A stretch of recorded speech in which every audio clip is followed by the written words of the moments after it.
Well, good morning, ladies and gentlemen. The time is now 10 o'clock and the inquiry is resumed. For anyone new to the inquiry, my name is Helen Hewitt and I'm the Planning Inspector appointed by the Secretary of State to hold this inquiry into the appeal made by Clearstone Energy Limited under Section 78 of the Town and Country Planning Act 1990 against the decision of East Devon District Council to refuse planning permission for a proposed development described as the construction, operation and maintenance of a battery storage system with associated infrastructure and works including highway access, landscaping and biodiversity enhancements at land just south of Hazelhurst, Raymond's Hill, Axminster, Devon.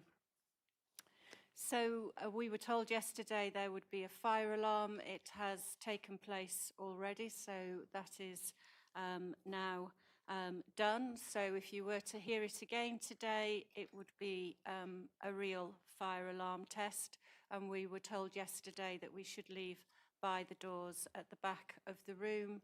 And then the council remind me where we go from there. Gather in the car park at the front of the building. Thank you very much. The usual reminders from me, if you can turn to silent everything that tings and buzzes and everything for today, that would be helpful.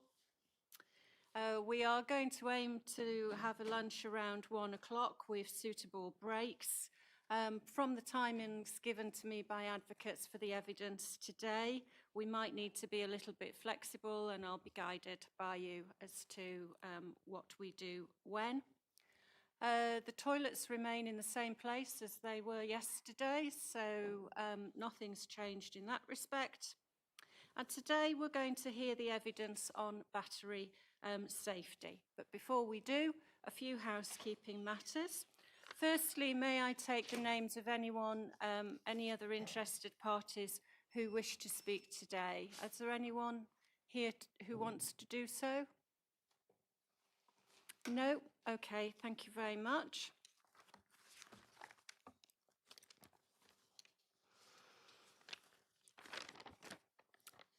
Right, additional documents to be handed up. Do we have it? So bats and the predator, I'm expecting we don't have anything yet. That's going to come later. That's right.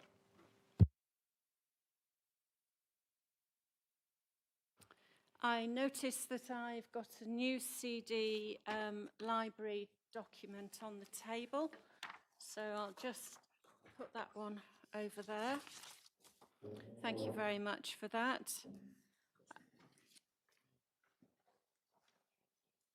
And can I just check, were the inquiry documents added to the CD library yesterday?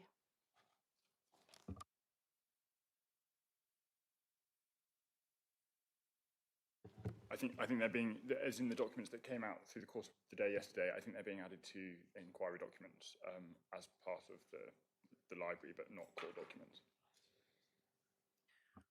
Right, okay, so if a member of the public wants to see them, where do they go to look at them? I'm just checking the website, but I think it will probably be in the same place. I'll just check that in the next couple of minutes and let you know.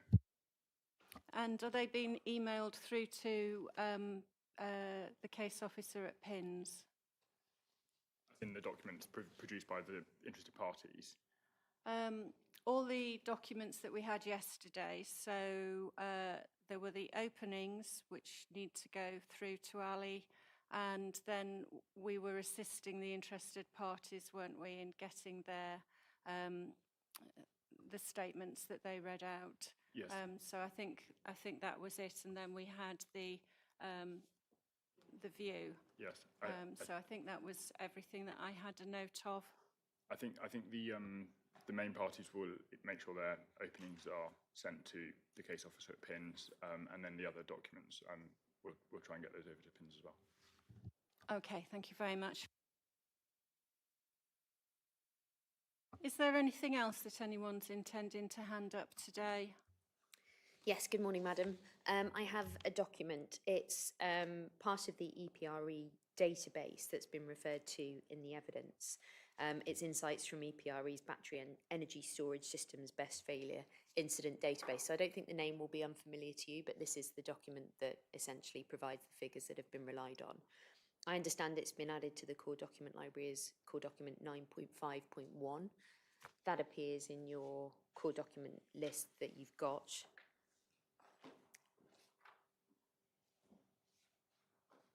I hope. 9.5.1 insights from NPRA's battery energy storage systems failure incident. That's it. That's the one.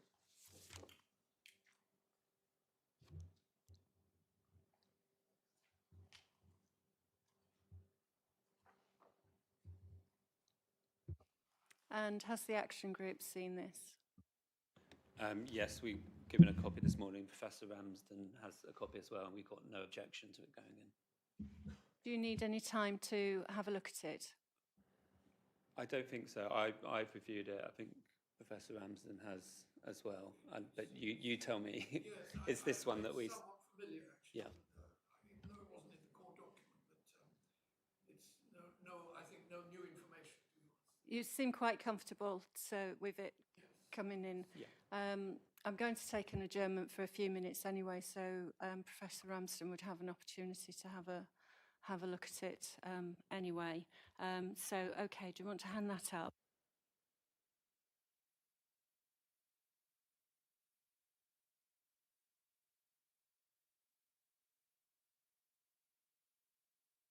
So this will be our inquiry document number.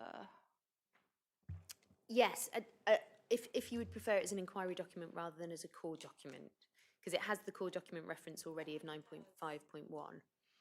I think it probably sits there better, and because it's already been referred to in the evidence. Yes.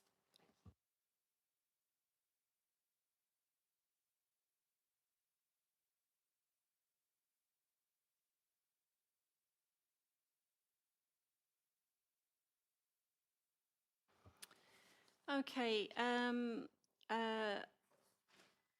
Overnight reflections on the conditions. A broader overall thought that I had was that we're hearing evidence about quite a specific technology, and so I would like you to look at the list of conditions as a whole and review whether or not they are sufficiently tied to the development that we are considering at this inquiry.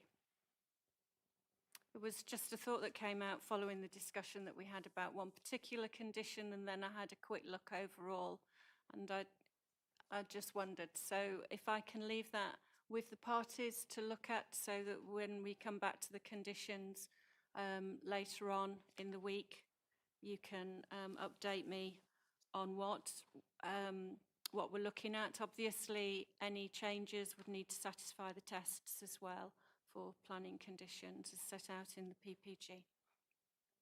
Is that okay? Right, as I've just intimated, there's just a couple of matters that I'd like to speak to advocates about privately. It won't take us very long at all. It would just delay us getting to Professor Ramsden for a few minutes, so I apologise for that. But if we just take a short adjournment now, just for a few minutes, and then we'll be back in the room. Thank you.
Okay, ladies and gentlemen, thank you very much for allowing the time for that short adjournment. We are now back in session and we are going to start shortly with the evidence. Madam, as you'll see, Professor Ramsden isn't there. Whilst we were out of the room, he had another look through the EPRI report and identified something, a document that he would need to answer questions on it, which unfortunately was in his hotel room. Fortunately, his hotel is just opposite. So he's gone to get that. I think when he gets back, I should probably just have a minute with him just to see what it is. So unfortunately, we might need another 5-10 minutes potentially. That's fine. Before That's we start. absolutely fine.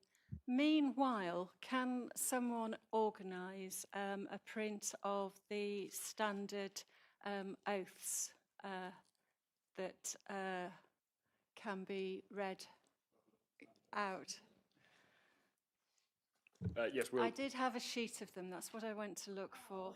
I can't put my hands on it. So if you could have a look for those. We'll have a look for those. In terms of making use of time, it might help if I just give you an update on the inquiry documents as well and where they are for members of the public. That's excellent. Yeah, so Mr. Gerry, the appeals officer, has contacted me and said that the documents from yesterday are currently being uploaded to the website, but they will be in the same place, so members of the public will be able to access on the website. We're currently up to ID 6, which is a written representation from Councillor Mackinder. ID 5 was Joe Gordon, the interested party, and her written submission. ID 4 was the drone view, and then the documents before that were the openings and the appellant's note. Thank you very much for that.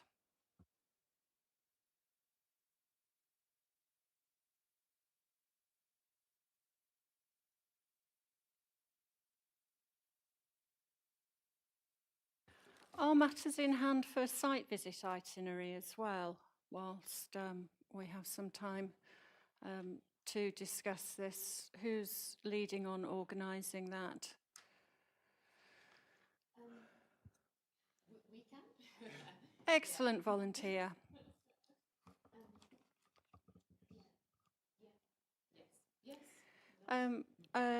Thought that I had overnight on that is, are we expecting that I'm going to be asked to go to a number of properties from people who've spoken? Are we aware of any such requests or? I've had information through from the interested parties yesterday with a list of locations. I'm in the process of collating that and we'll send that across to the case officer probably today at some stage. Yes, absolutely. Yeah, of course, yeah.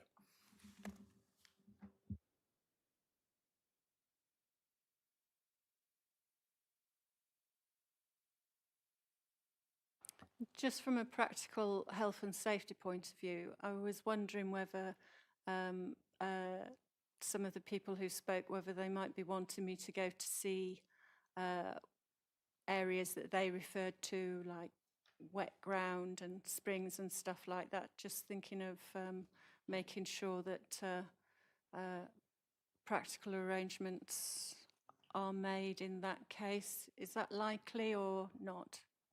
I can certainly ask them just in terms of what the conditions are and just to let you know, that'll form part of the note that I'll circulate.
Madam, for the benefit of the appeals officer, would it be possible to, do you know, in terms of the oath, is there a particular place from PINS that we can get the oath that you want? I've had a quick look online and can't find it.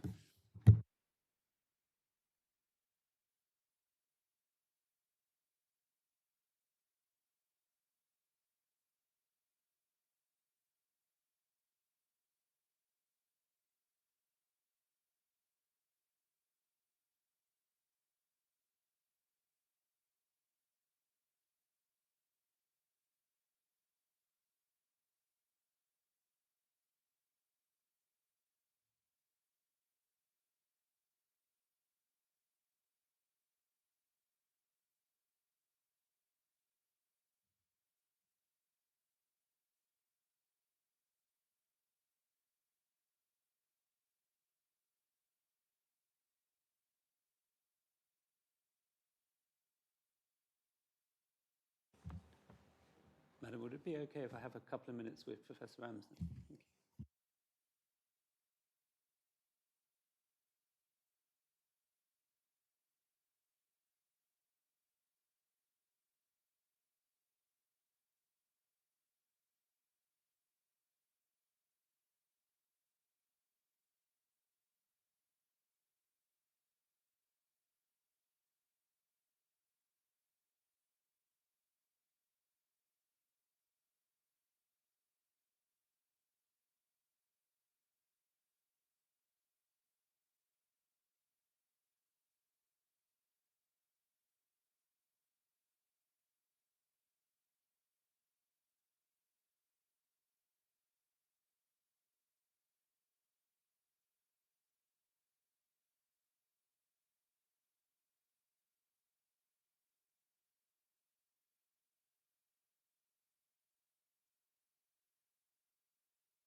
Right, ladies and gentlemen, we are reconvened and we are ready to start with our evidence.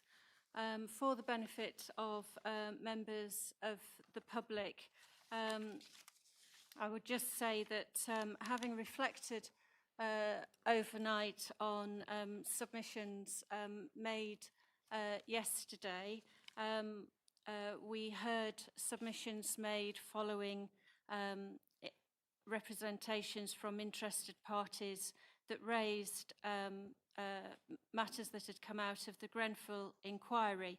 And we were reminded that the Grenfell inquiry Phase 2 report had found that a significant reason, a very significant reason, why the tower had come to be clad in combustible materials was systematic dishonesty on the part of those who made and sold the rain screen cladding panels and insulation products.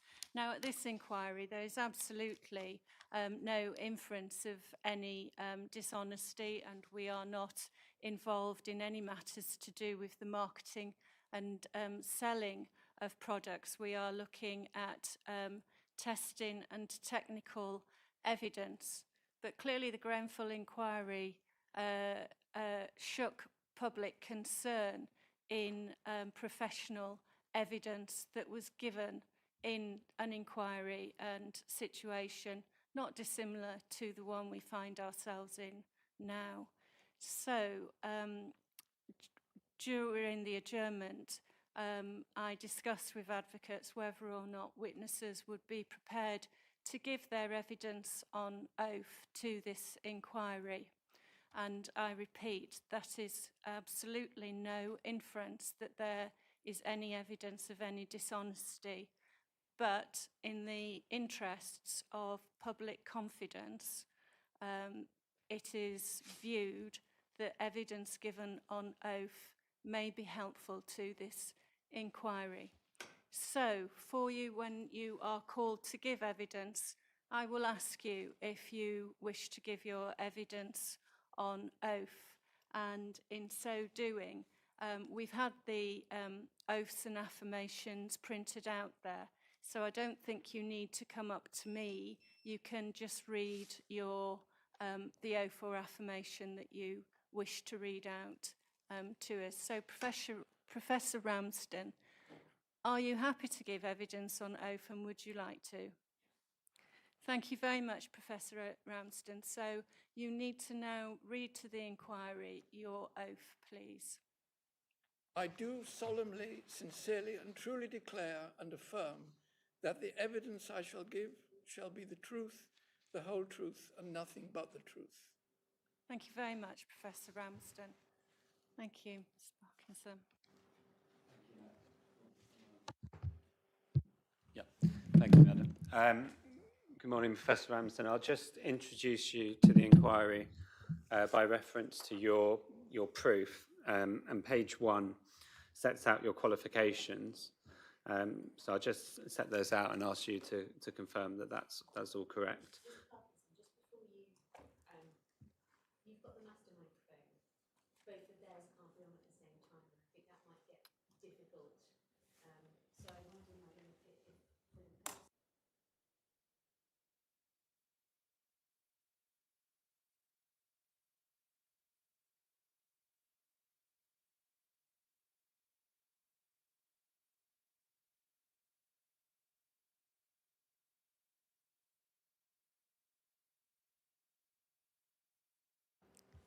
Thank you. So, Professor Ramsden, we'll have to coordinate that. Okay. So we can see from page 1, your name is Jeremy J. Ramsden. You're educated at the University of Cambridge, reading Natural Sciences. You received your BA in 1977 and MA in 1981. You undertook graduate studies at EPFL in the Institute of Chemical Physics in the domain of nanotechnology, and you received your doctorate in 1985. You were then further educated at Princeton University and undertook postdoctoral research into molecular nanoscale mechanisms of biological processes. And in 2002, you were appointed Professor and Chair of Nanotechnology at Cranfield University, and then Honorary Professor of nanotechnology at the University of Buckingham in 2012. And you go on to say that you've authored or co-authored about 350 papers published in international peer-reviewed scientific journals and written about a dozen books. Is that all correct? Brilliant, thank you. Madam, what I was proposing to do is to take the proof and rebuttal proofs as read and deal with the evidence by topic. In terms of core documents, we tried to keep it to a minimum. So you obviously need Professor Ramsden's proof and rebuttal, also Mr. Blunden's proof and rebuttal, and then Mr. Reynolds' proof. So those are the proofs. And then in terms of core documents, it's CD 1.56, which is the site layout plan, CD 9.2, which is the large-scale fire test results, and then CD 9.5.1, which is the EPRI paper that was put in this morning. So those are the documents. Okay, just give me a minute whilst I get myself organised.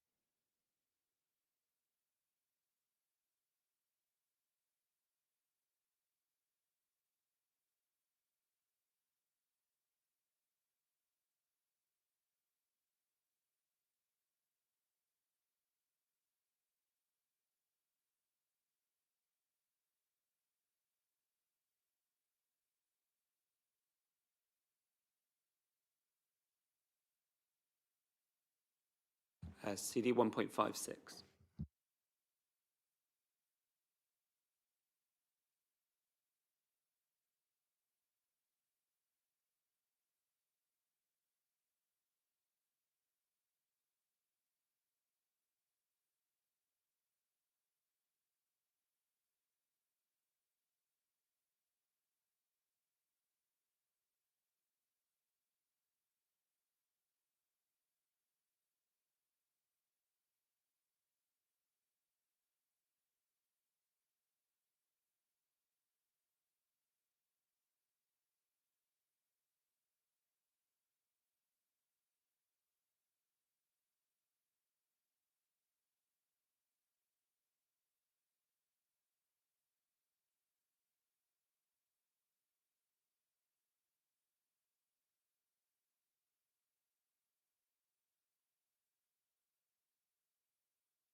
Thank you.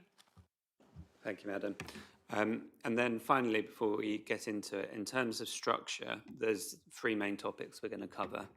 So first of all, risk of fire, so the possibility of a fire event. Then secondly, the large-scale fire tests. And then thirdly, contaminants. So those are the three topics.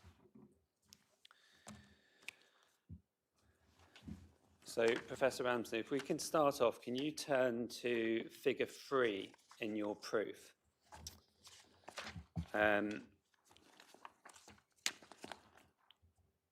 Which is paragraph 5.1.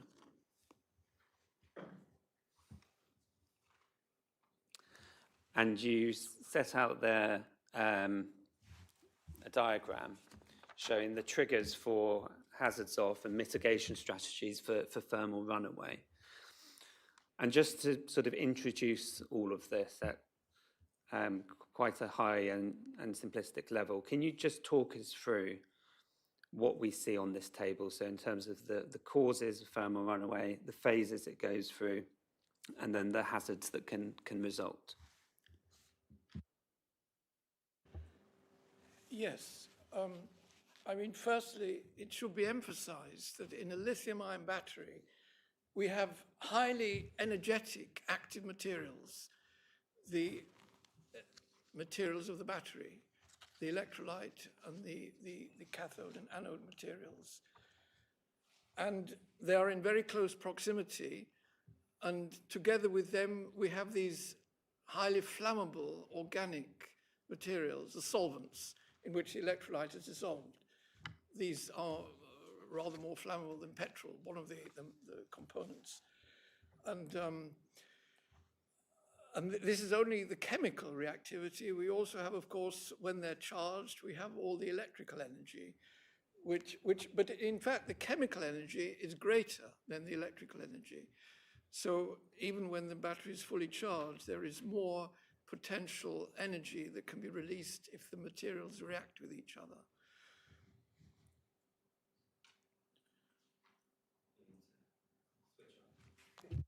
So if we just go through this in stages, if we look at the table, causes, thermal abuse, electrical abuse, and mechanical abuse.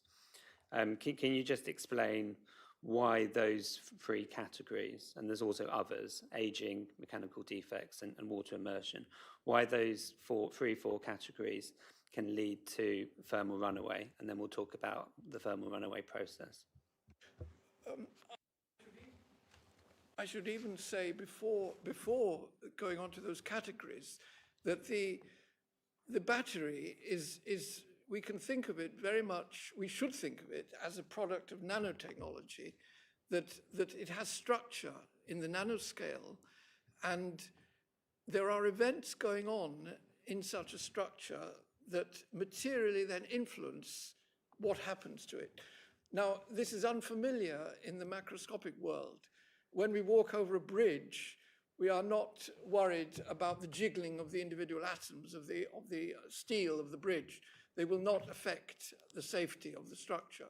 But when we come to a battery, the motion of individual atoms, which of course cannot be controlled by any human intervention, they then go on by, from our point of view, what will be an unfortunate combination of random events can then lead to, as I will then explain in a moment, lead to unfortunate outcomes.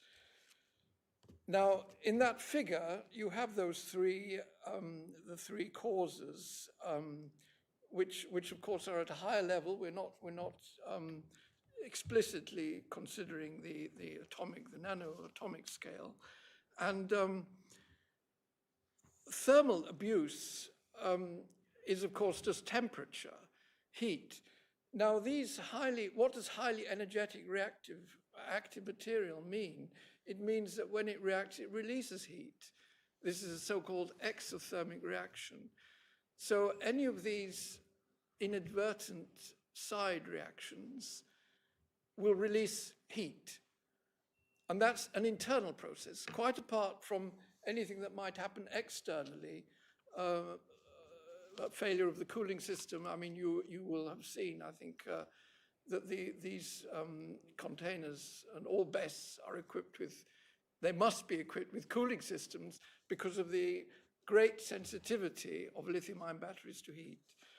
So thermal abuse basically means any excursion of the temperature beyond the safe operating limit. And you will find in the manufacturer's specification, the cell manufacturer, that if the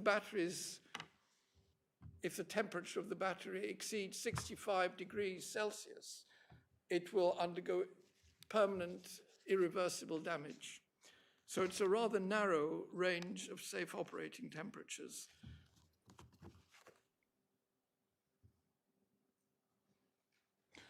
And of course, in fact, these categories, I should say, this figure was as is acknowledged in my proof. This was taken from a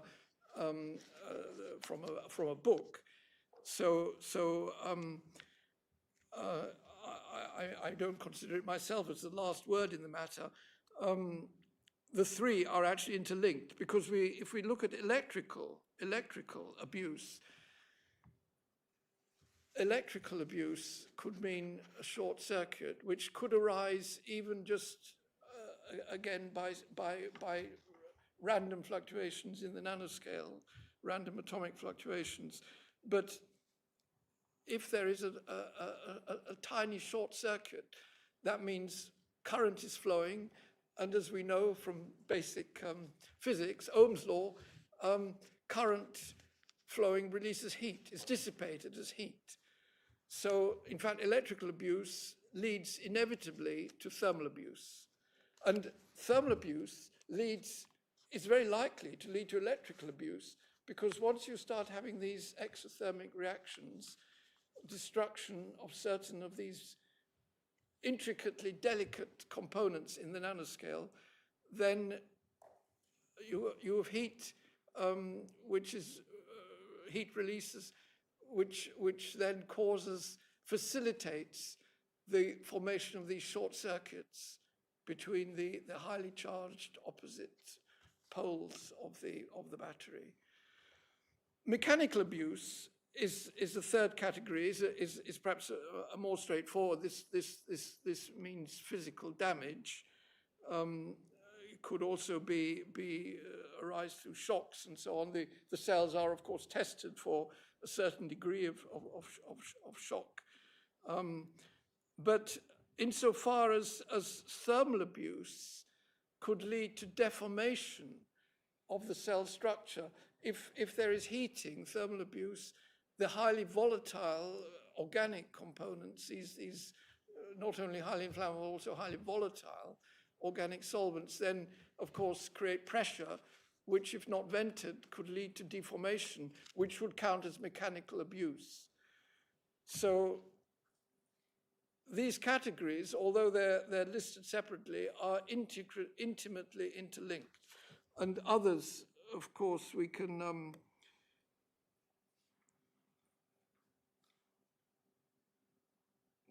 this could include, I mean, water intervention is listed there. Obviously, water would cause a chemical reaction, because water reacts violently with the electrolyte. Lithium hexafluorophosphate is the electrolyte in these lithium-ion battery cells, and it reacts violently with water, releasing a great deal of heat. So the others are also interlinked. Aging is partly necessary for the functioning of the cells, the safe functioning, and is of course also results in potential abuses. Aging, I particularly refer to the formation of the so-called the passivation layer at the surface of the electrode materials of the lithium iron phosphate, the LFP electrode, to prevent its immediate reaction with the electrolyte in the very early phase following manufacture. This passivation layer is encouraged to form by a sort of cycling process before it actually leaves the factory. And you can think of this as a sort of accelerated aging. So it does build up. And this provides a certain measure of safety, but it's very thin and it can be easily damaged. It's sort of atomic, in the atomic scale. And of course, aging means that all these random undesirable side reactions between the highly energetic active materials can accumulate. Their consequences can accumulate. It is known that there is an accumulation of hydrogen gas in the cell as a result of aging, of the accumulation of these random reactions. Now, I haven't dealt with what thermal runaway is. Are we going to come to that slide? Let me in. I mean, I think you have dealt with some of it. If we look at the phases, exothermic reactions, temperature increase, gas production, internal pressure increase, venting. Just that, very quickly and simplistically, if you just talk us through that process. I mean, you've dealt with temperature increase a little bit, but can you just explain how the gas production, internal pressure increase and venting work? Yes, so the internal pressure increase, which of course if rapid enough can lead to an explosion, the cells are equipped with vents. Of course these may fail, but if they do not, then this excess pressure will be released. And I've mentioned the hydrogen, the production of hydrogen as a side reaction. and the volatilization of the volatile organic solvents in which the electrolyte is dissolved. So that could be how pressure could arise, and it would be released if the venting works as intended. And then what's thermal runaway? If you have one of these causes, thermal abuse, electrical abuse, mechanical abuse, and you've explained how they relate, and an individual cell enters into thermal runaway with the consequences that you've spoken about, temperature increase, gas production, venting, what's the thermal runaway process? How does that, when it does spread, how does it then spread from cell to cell? The key concept with thermal runaway is positive feedback. We can also think of it as autocatalytic. So a little bit of heat is released from an exothermic reaction, a side reaction between the reactive materials, and chemical reactions, the rate of a chemical reaction increases with increasing temperature. This is, again, a basic law, the so-called Arrhenius law of chemical reactions. And so you get a little bit of heat release by this inadvertent side reaction, and that accelerates because it produces heat that positively feeds back into that same reaction. So it produces more heat, and it accelerates further and produces yet more heat. So that's why it's called thermal runaway, because it's autocatalytic. And the same with the electrical abuse. A tiny short circuit allows current that shouldn't be flowing, allows current to flow. And this, if it's, for example, plating of the lithium, that means premature reduction of the lithium from ions to metal. So you get these dendrites, like stalactites, long dendrites, which then start growing. And of course, if that dendrite then allows a bigger short circuit to be created, then more current can flow and more lithium can be reduced. And again, it's positive feedback. So, and all these interlinked causes of abuse lead to this runaway because they are all linked with this positive feedback. So it's really, once it starts, it cannot be stopped. It starts in the heart of the cell, as it were, beyond the reach of any human system, and then it cannot be stopped. Now, to go to your question of how does it propagate from cell to cell, that I would distinguish between thermal runaway, which is an individual cell, and propagation, which is from cell to cell. We usually call that propagation. But it's obvious in a way how it can occur because the cells are sensitive to temperature. So if one cell heats up, thermal conductivity causes its neighbors to heat up, and then they are effectively suffering from thermal abuse, and the same processes as I've described can then be initiated, and then they get into their own positive feedback loop and run away. Thank you. And then finally, if we just look at the hazards,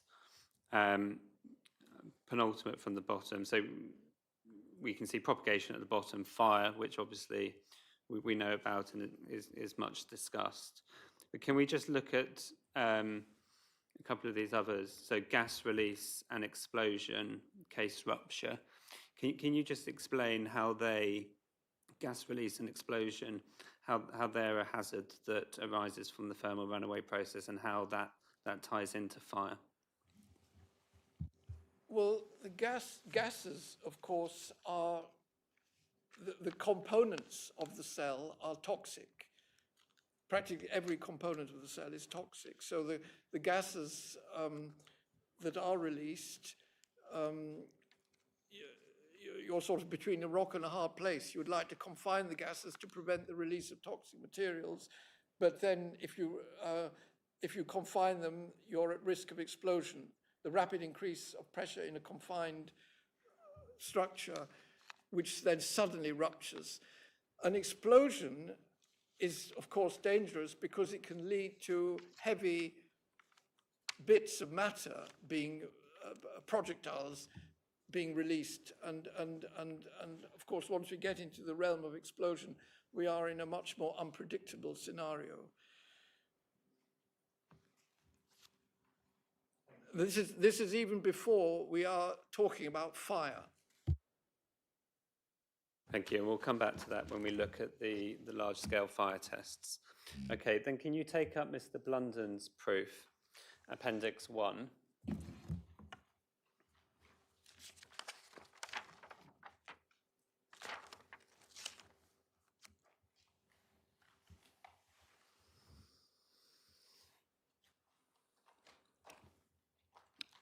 It should say layers of protection explained for the quantum HE. Can you see that? Yes. And there are 7 layers of protection in total.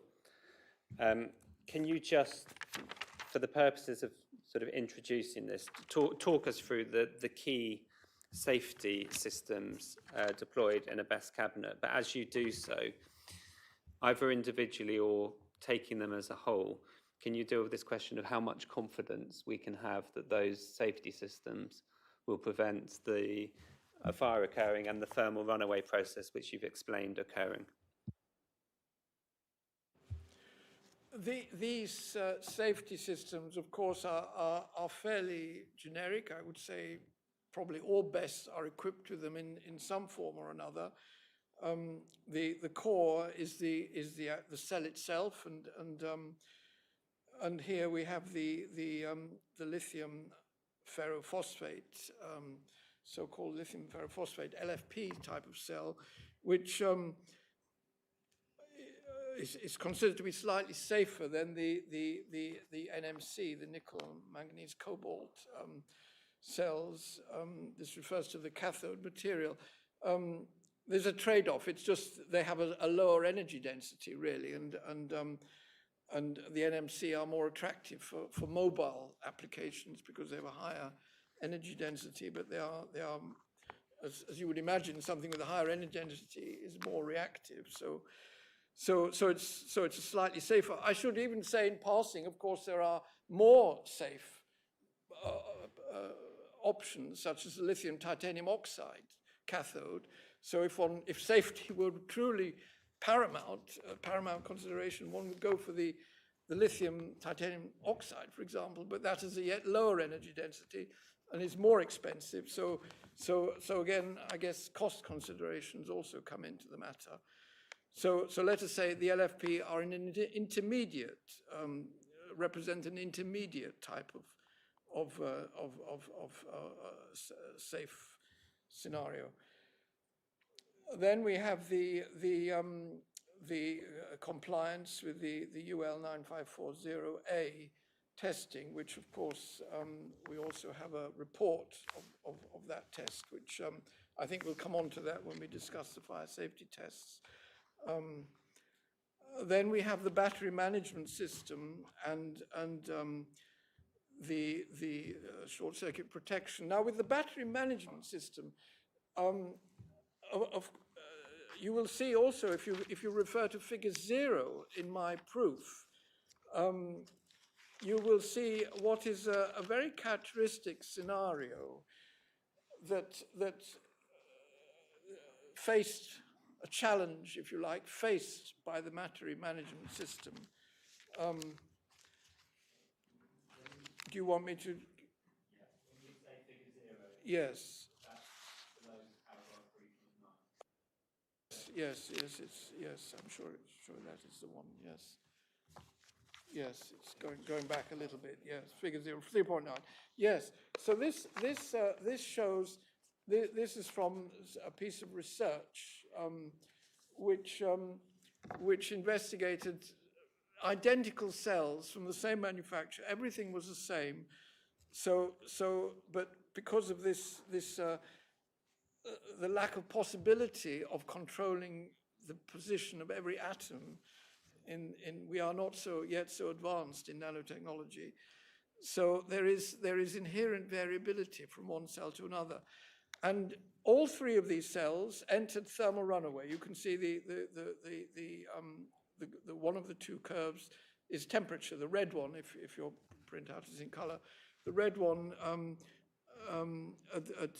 it's conveniently marked at 0, it enters thermal runaway, and you can see the very rapid increase characteristic of an autocatalytic process subject to positive feedback. Now, the other line is the voltage. This would be monitored by the BMS, the battery management system. And you can see that in 2 cases, there was a significant drop of the voltage sometime before a number of, this is the scale, I believe, is a second, so about 300 seconds before thermal runaway, you got this drop, and this would be picked up by the battery management system, which could then do its thing, in an attempt maybe just shutting off, isolating the battery, for example.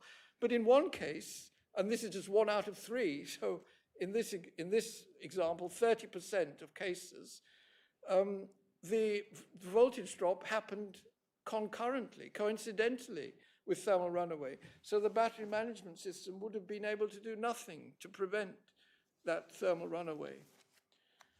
So there are limitations in battery management systems. Now, the modular design, this is the 4th level of the 4th safety level. This, I presume, refers to the fact that we have 3 units, so-called units, inside the total dimensions of 3 units would be equivalent to the size of what's called the industry standard container. Yes, it does. And why don't we come back to that when we deal with the large-scale fire test? I think that would be the most logical place to deal with that. And ditto the fire-resistant walls. So why don't you skip ahead to level of protection 6 and 7? Yeah, yes, of course. We can see that again these are pretty standard for BESS, but we can see already an inherent contradiction, if you like, in the concept of number 6, because we have water fire suppression, but we've already heard that water reacts violently with some of the electrolyte materials, with the electrolyte itself, actually. And indeed, it's widely accepted now, the current guidance from the fire service is not to apply water to a burning BESS. So the question is obviously asked, why is there any water at all within the unit? Because this poses an immediate danger of exacerbating fire rather than alleviating it. And the outermost, it's just cabinet environmental monitoring. Obviously, we try and keep. I mean, it's the whole thing requires this active intervention. If the environmental monitoring fails for any reason, as it may well do, it sort of just means basically air conditioning. Then if it's a very hot sunny day, then the cells are likely to exceed their safe operating temperature of 65 degrees inside. You can imagine inside a metal container with a failed environmental monitoring system. Now, one last thing I should say about these layers of protection is perhaps gives a slightly erroneous impression, because of course the BESS, as any complex technology, is a system. So every part is interrelated to every other part.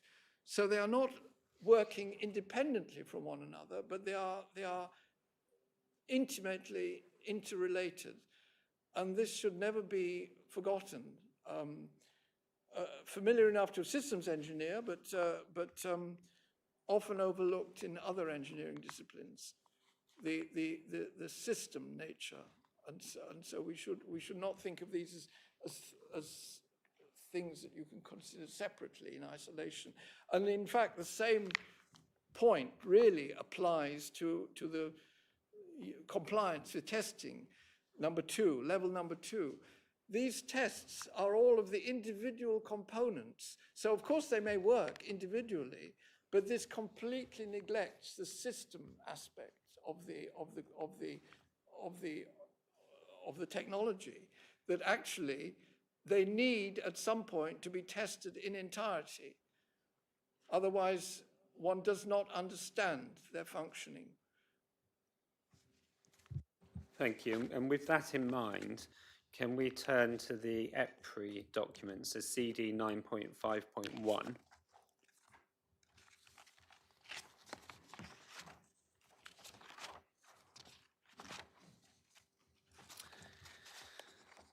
And if I just take you to a few paragraphs, and then I'm going to ask you a question. So if we start off on page 4.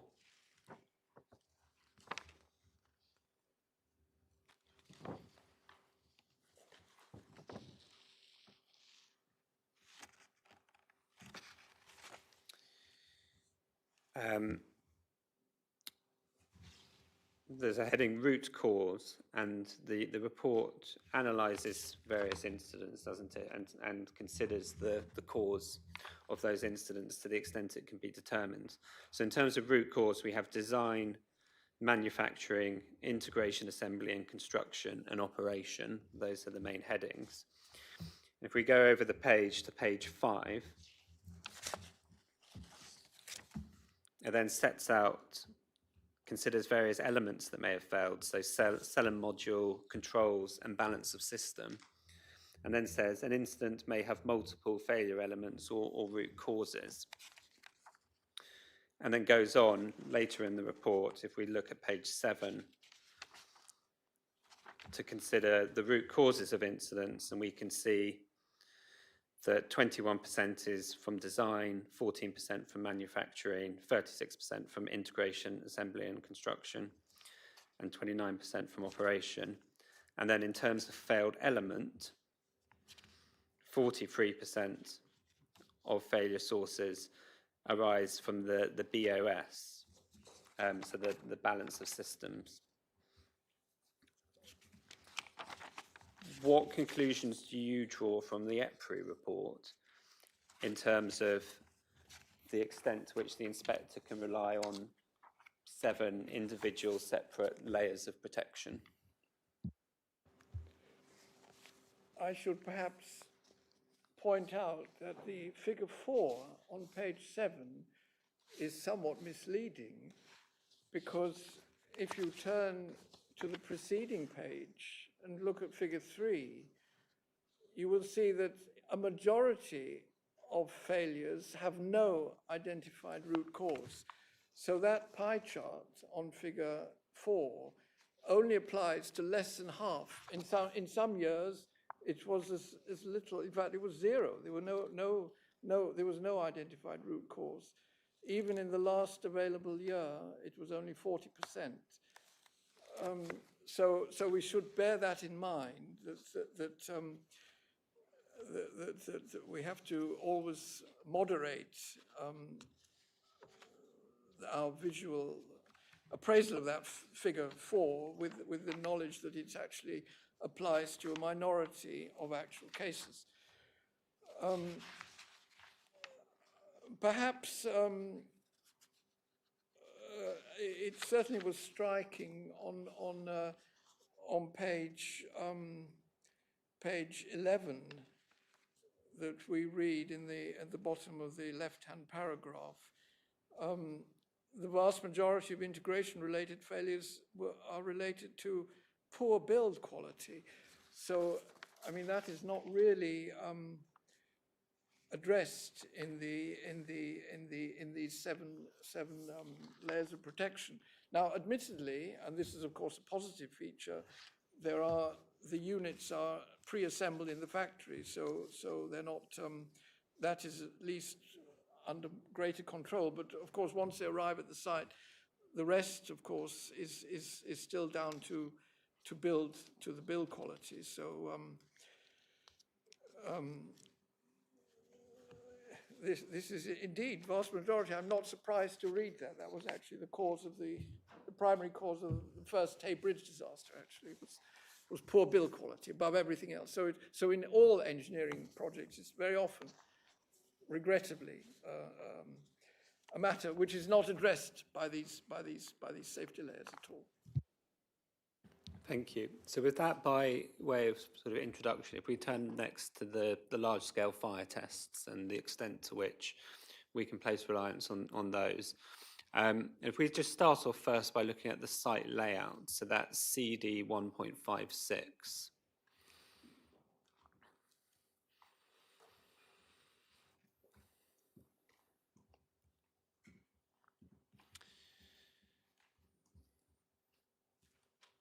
Have you got that, Professor Ramsden? Yes, no, I have it in my mind. You have it in your mind. That's good enough for me. So what we can see there is we have what we're referring to as strings of units. So if we look, for example, at the top, we can see a string of 3 units, a string of 6 units, a string of 6 units, a string of 3 units. And am I right in saying that each unit in the string is 10 centimetres apart from the next? Yes. Yeah. And then the strings of units can also be referred to as a row. And there is then a 3.2 metre gap between rows, is that correct? So if I look, for example, at the bank of 6 units in a string, each of those 6 units is separated from the next 6 units by 3.2 metres, is that right? Yeah. Right, so with that by way of background, can we take up CD 9.2, which is large-scale fire tests, and can you take up the CSA report? So, Madam, I don't know, I haven't actually seen them in hard copy, so I don't know how they're presented in hard copy, but it's the one that says at the top, CSA group, laboratory test data, large-scale fire test result report, and has red text and blue text. Yes. Yeah, that one.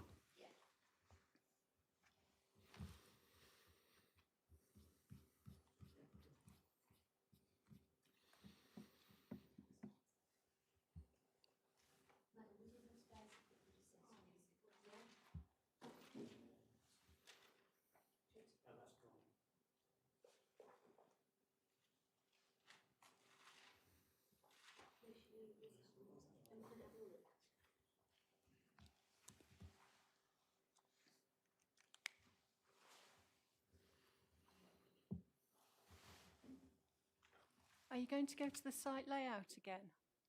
I wasn't planning to, no. No, okay. Yeah, I you can was put that just- away, yeah. No, I was just going to ask if could have got one for Professor Ramsden if you were, that was all.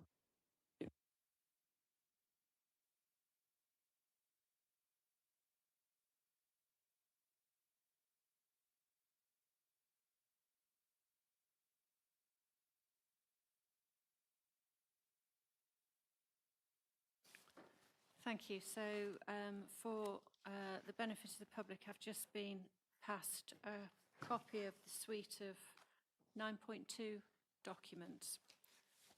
Thank you.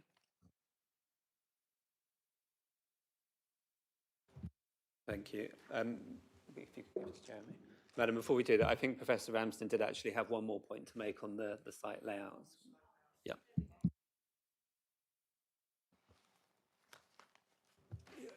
Yes, it's only a sort of paradox in the concept because we have I learn from the materials that 3 units are equivalent to 1 traditional unit, if you like, 3 of these. So essentially, I think of it as 1 unit with bulkheads, if you like, fire-resistant bulkheads between them. You can think of it in that way. And the string of, so-called string of 6 is a sort of hybrid concept. It's really 2 units, but then one could argue, well, they should be separated by the 3.2 meters, not 10 centimeters. And so that's one direction of thinking. And the other direction is, well, if really 10 centimeters is absolutely fine, well, why limit it at 6? Why not have just 3 long rows, for example, of the units, and they can all be very close to each other.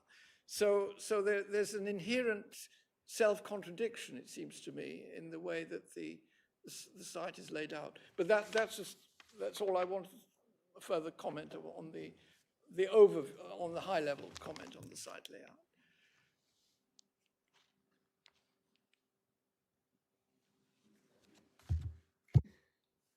Okay, thank you. Brilliant. Okay. So if we then, have you got the CSA group report up? You've got that. And if you turn within it to page 5,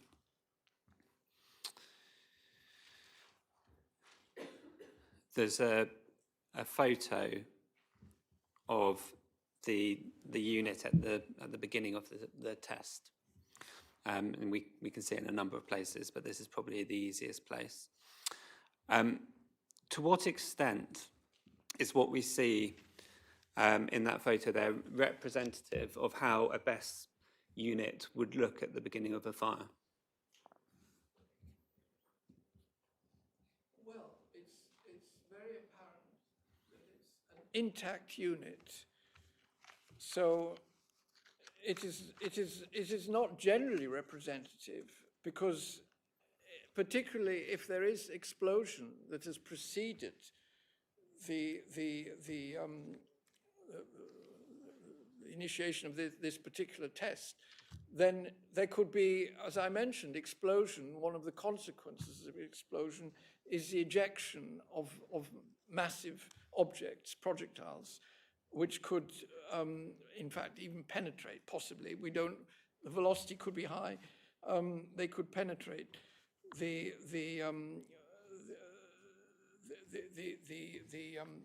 wall. So insofar as it is a pristine, intact container, it is not generally representative. It is only representative of one particular scenario. Thank you. And if we have a scenario, as you set out, where preceding the fire or during the fire there's an explosion, gas build-up, overpressure, and then an explosion, what is that likely to do, and how much confidence do you have in the 10 centimetre spacing being demonstrated to be safe by these tests?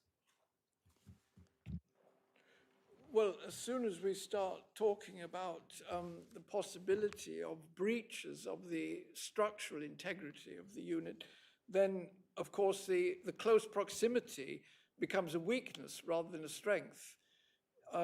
So the neighboring unit then is also likely to suffer penetration from a high velocity projectile. Thank you. And if the 10 centimetre spacing isn't robust in that scenario where you have an explosion or projectiles or warping of the unit pre-fire, what are the implications for the 3.2 metre spacing between rows of units?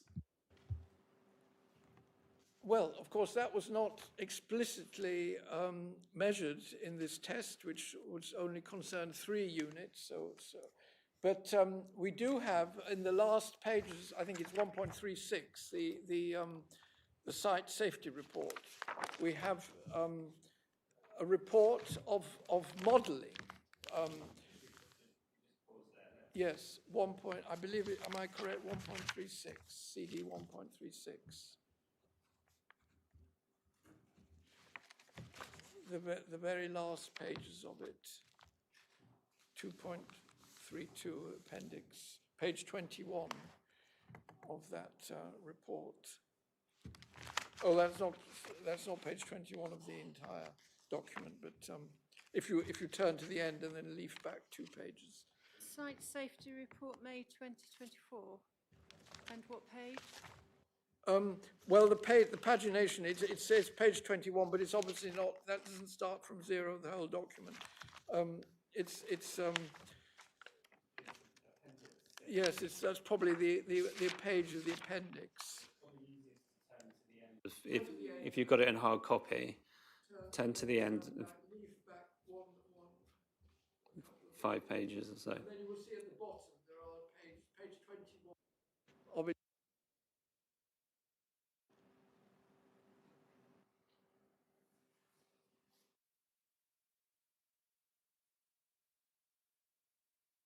Okay, carry on, Professor. So modelling. So of course, with modelling, one can do whatever one likes, I guess, basically. But so there are units. A string of 3 was allowed to be on fire, and the units were 3.2 meters away were monitored. But the experiment, the in silico, as we call it, in silico experiment, only lasted 22 minutes, which is almost nothing compared with the hours of duration that we could expect from the real fire, as in fact illustrated by CSA test and the other full-scale fire tests. So I don't think we can practically draw no conclusions from this modelling, because it was truncated at a ridiculously short time.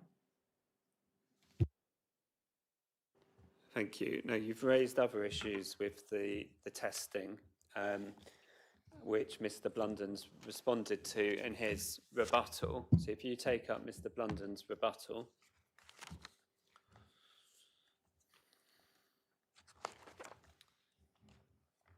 And then turn within it to it's page 10 of 30, paragraph 11.2.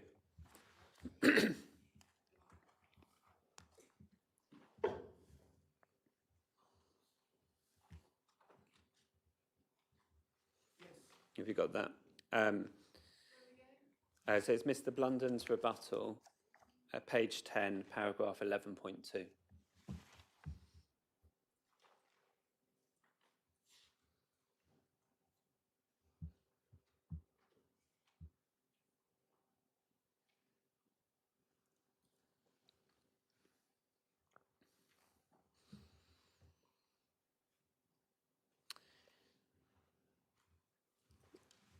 And what we can see at paragraph 11.2 is the text in bold is your criticism, your original criticism and your proof, albeit in summary form. And then Mr.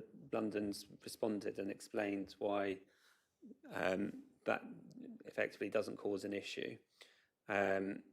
So if we just, are there any points in particular that you want to address now in response to what Mr. Blunden said in his rebuttal? So the first point is how the fire was started and the fact that it was artificially started rather than through the process of thermal runaway. And he says, well, that creates a more severe fire. Yes. Undoubtedly, though, it is not how the fire would start. Well, there is. I have to say, there is elsewhere in the proofs of evidence. There is reference to deliberately started fires, but given the site security, I wouldn't have thought it's a major preoccupation that someone's going to come along with a flamethrower and start a fire. So it's not the starting point for a best fire that starts from one cell spontaneously entering thermal runaway. So I simply, with such a complicated system, I simply cannot say whether it's a more severe test or a less severe test. I believe it's not possible to make that assertion. It's just different. It has its own validity for that particular type of starting point, but it's absolutely not the starting point for a best fire that is initiated by thermal runaway, which is really what the core issue is actually in these installations. The second one is deflagration panel removed. What is that panel? What does it do? Well, that is a panel that is designed to release, I guess, fly off. I mean, it's I guess not very sophisticated. You know, more sophisticated devices have got these so-called frangible materials that disintegrate when subjected to what we call an insult. But it's supposed to then release any sudden buildup of pressure which would otherwise cause an explosion. Of course, it may fail, and then the pressure builds up. But again, it's not a realistic scenario. It was the test report emphasizes it was done deliberately to create a more intense fire, which is supposed to make the test harder to pass.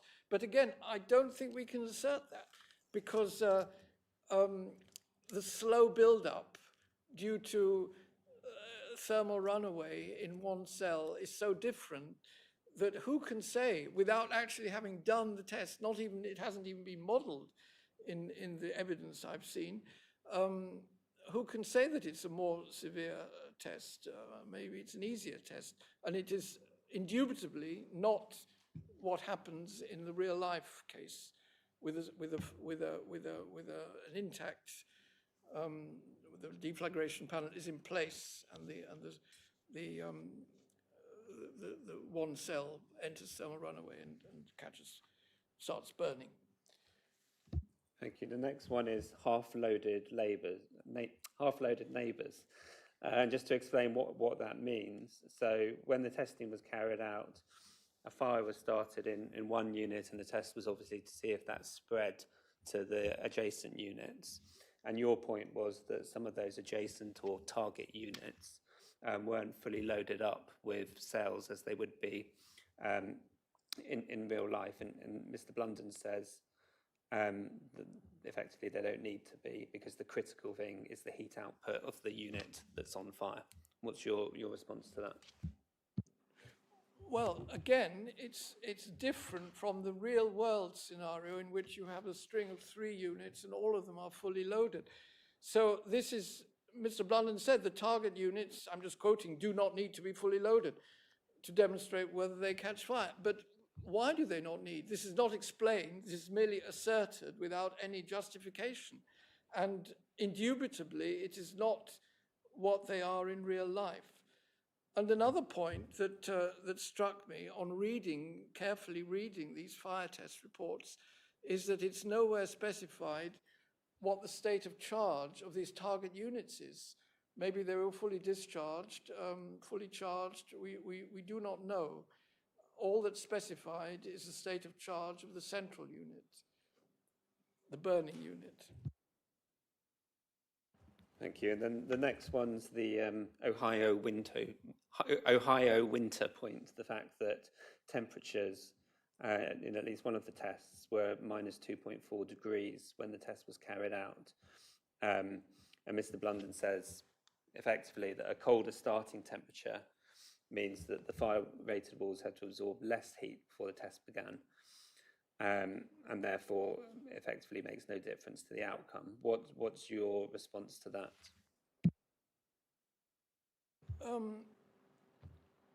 I think it's wrong. I just don't understand.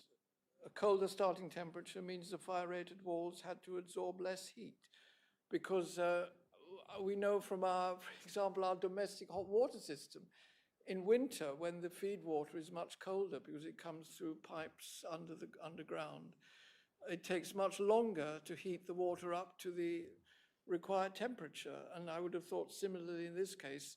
And of course, more than half the mass of these units is not the batteries, but is just the walls, the cabinet, and all the associated infrastructure. If all this is cooled down, undoubtedly the walls then will also be at minus 2.4 degrees.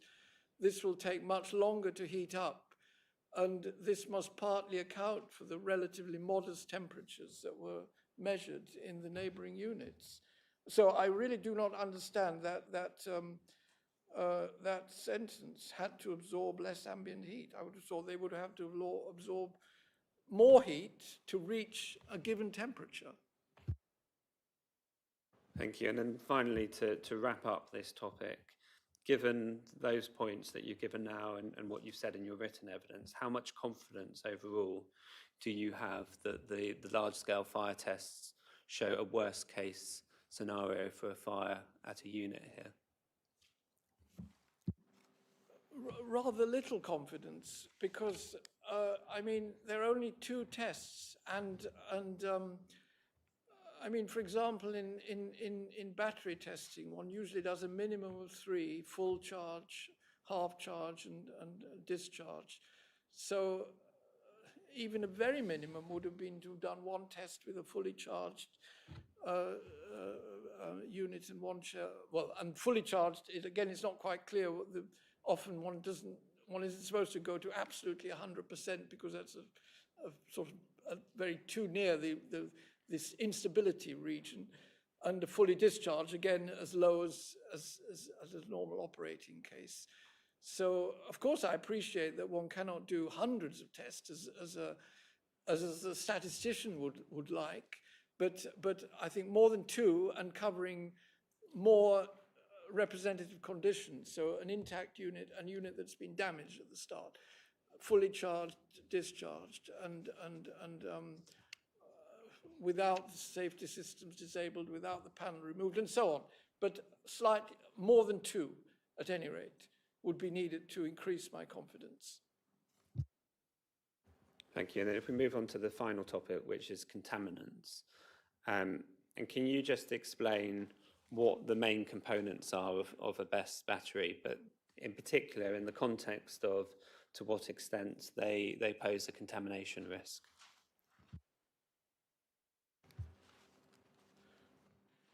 Of course, there are many many chemical substances and materials in the very complicated technology that is a BESS, but we don't actually need to worry about most of them. Hydrocarbons, of course, we're familiar enough with those, but 2 elements stand out particularly for concern, and that is fluorine, F, and copper, a heavy metal.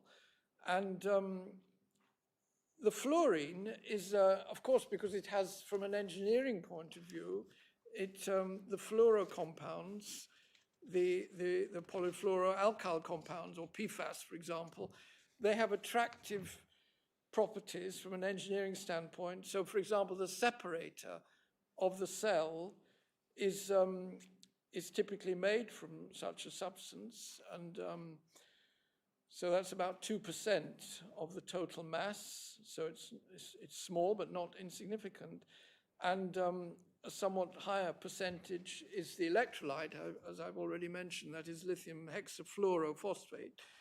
So quite a lot of fluorine there. And in a way, again, we're really between a rock and a hard place when it comes to the production of contaminants, because if we just say, well, the temperatures are low enough that we don't get mineralization. Mineralization means total combustion. So all the fluorine then, if it's combusted, the fluorine-containing materials would be converted to HF, hydrofluoric acid. Now, this is an extremely unpleasant material. When I use it myself, for example, as an etchant in the laboratory, and when I work with it, I have to wear full protective gear, a face mask, and gloves, a proper protective overall.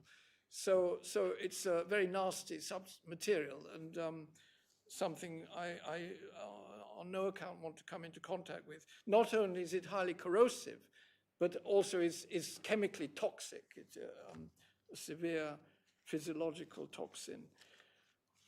And so this is something we want to avoid at all costs.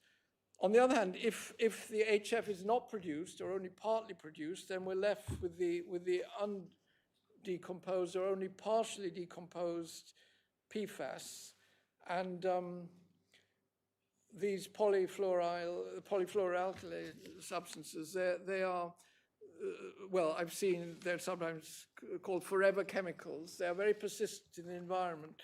There is a very low limit for drinking water.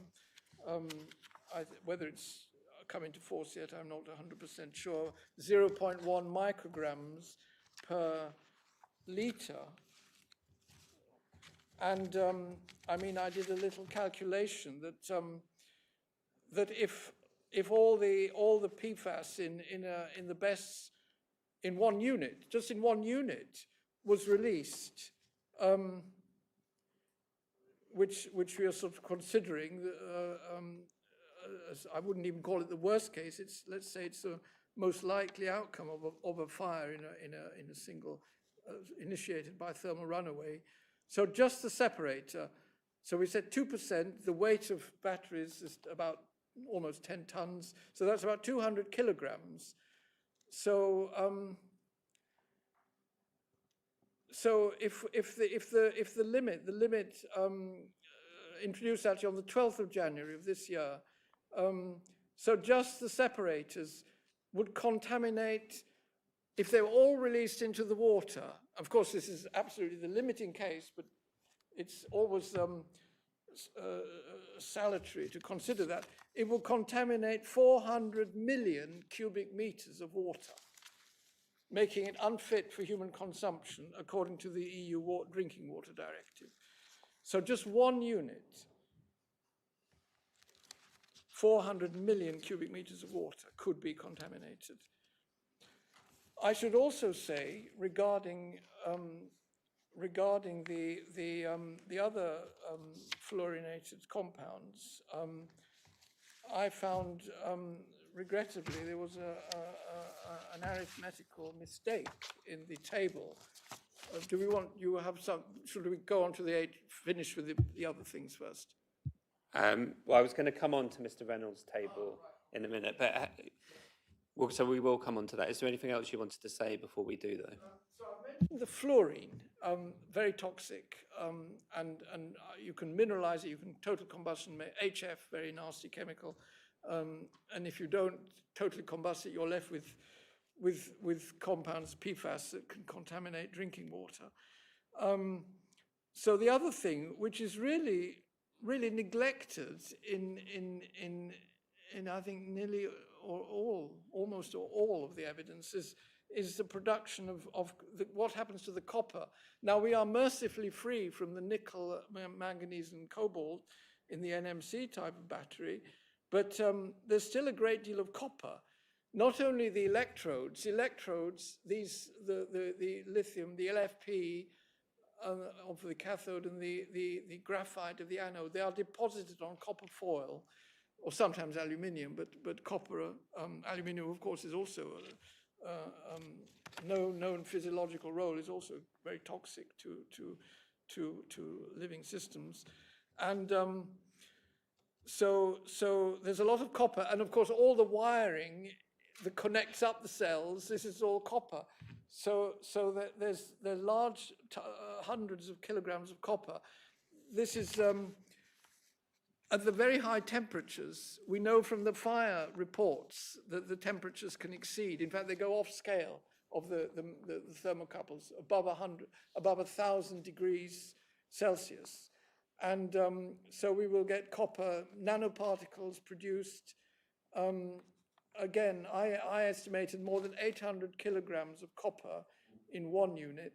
And some of this, at least, will be released as nanoparticles. And again, the numbers are large, and a nanoparticle is very small. Even a 1 micrometer particle, which is well within the PM 2.5 category, but is not even a nanoparticle, all that copper will release 10 to the power 17. So that's a million, 10 million particles will be released into the atmosphere.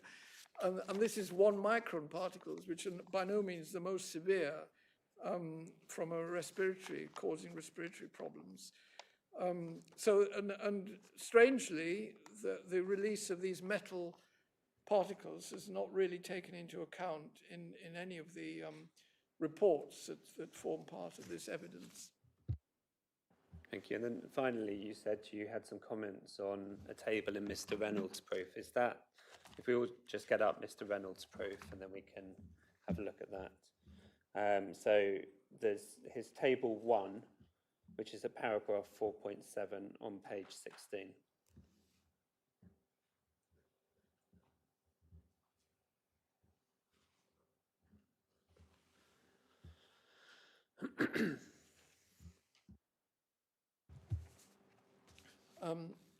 Yes, if you the table 1, and it gives hydrogen fluoride 13 kilograms, but if you look at the preceding page, paragraph 4.4, typical composition. I mean, there is I would have put perhaps slightly different numbers in, but they were more or less. I think that we can accept them.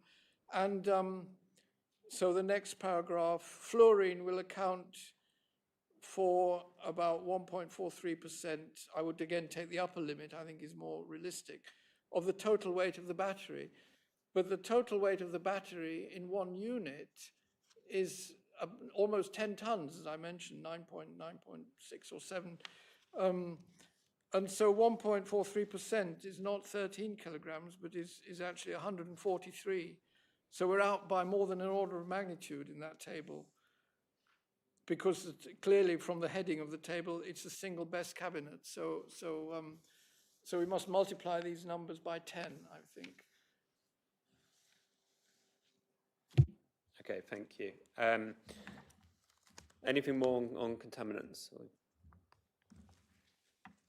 It's not an invitation if you've said everything you have, but I want to make sure you have said everything you want to say.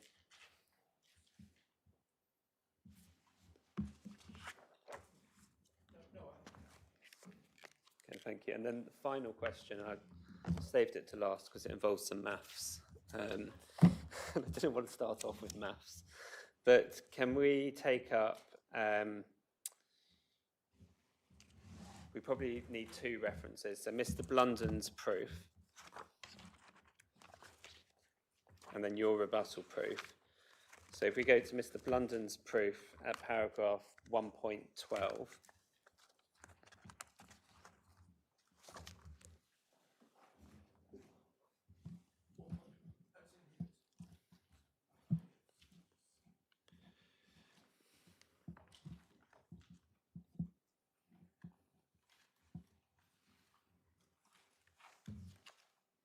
you got that? 1.12. No, in the main proof.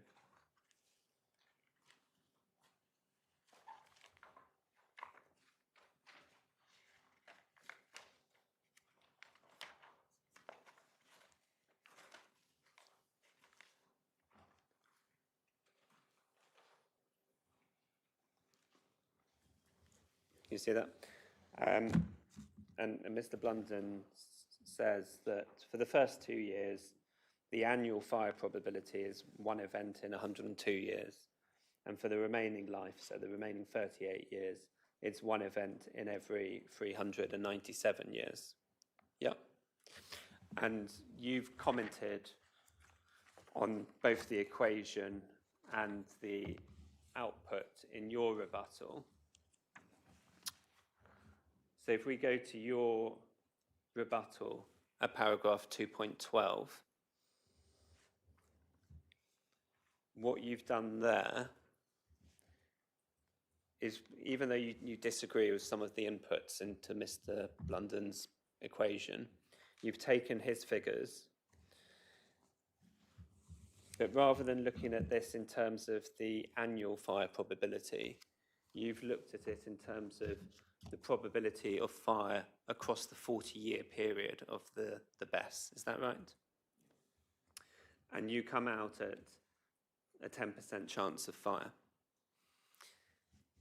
Can you just explain the different approach that you've adopted there, looking at the probability over a 40-year period compared to looking at the annual probability, which is what Mr. Blunden's done in his proof? And can you explain it, at least for my benefit, in a way that someone who struggled with GCSE maths can understand? What's the difference in those two approaches, and why do they give rise to different figures? Well, it's really just think of it as it's a rolling of dice. That's the paradigm that we usually turn to in probability questions. So Mr. Blunden essentially rolled the dice once, and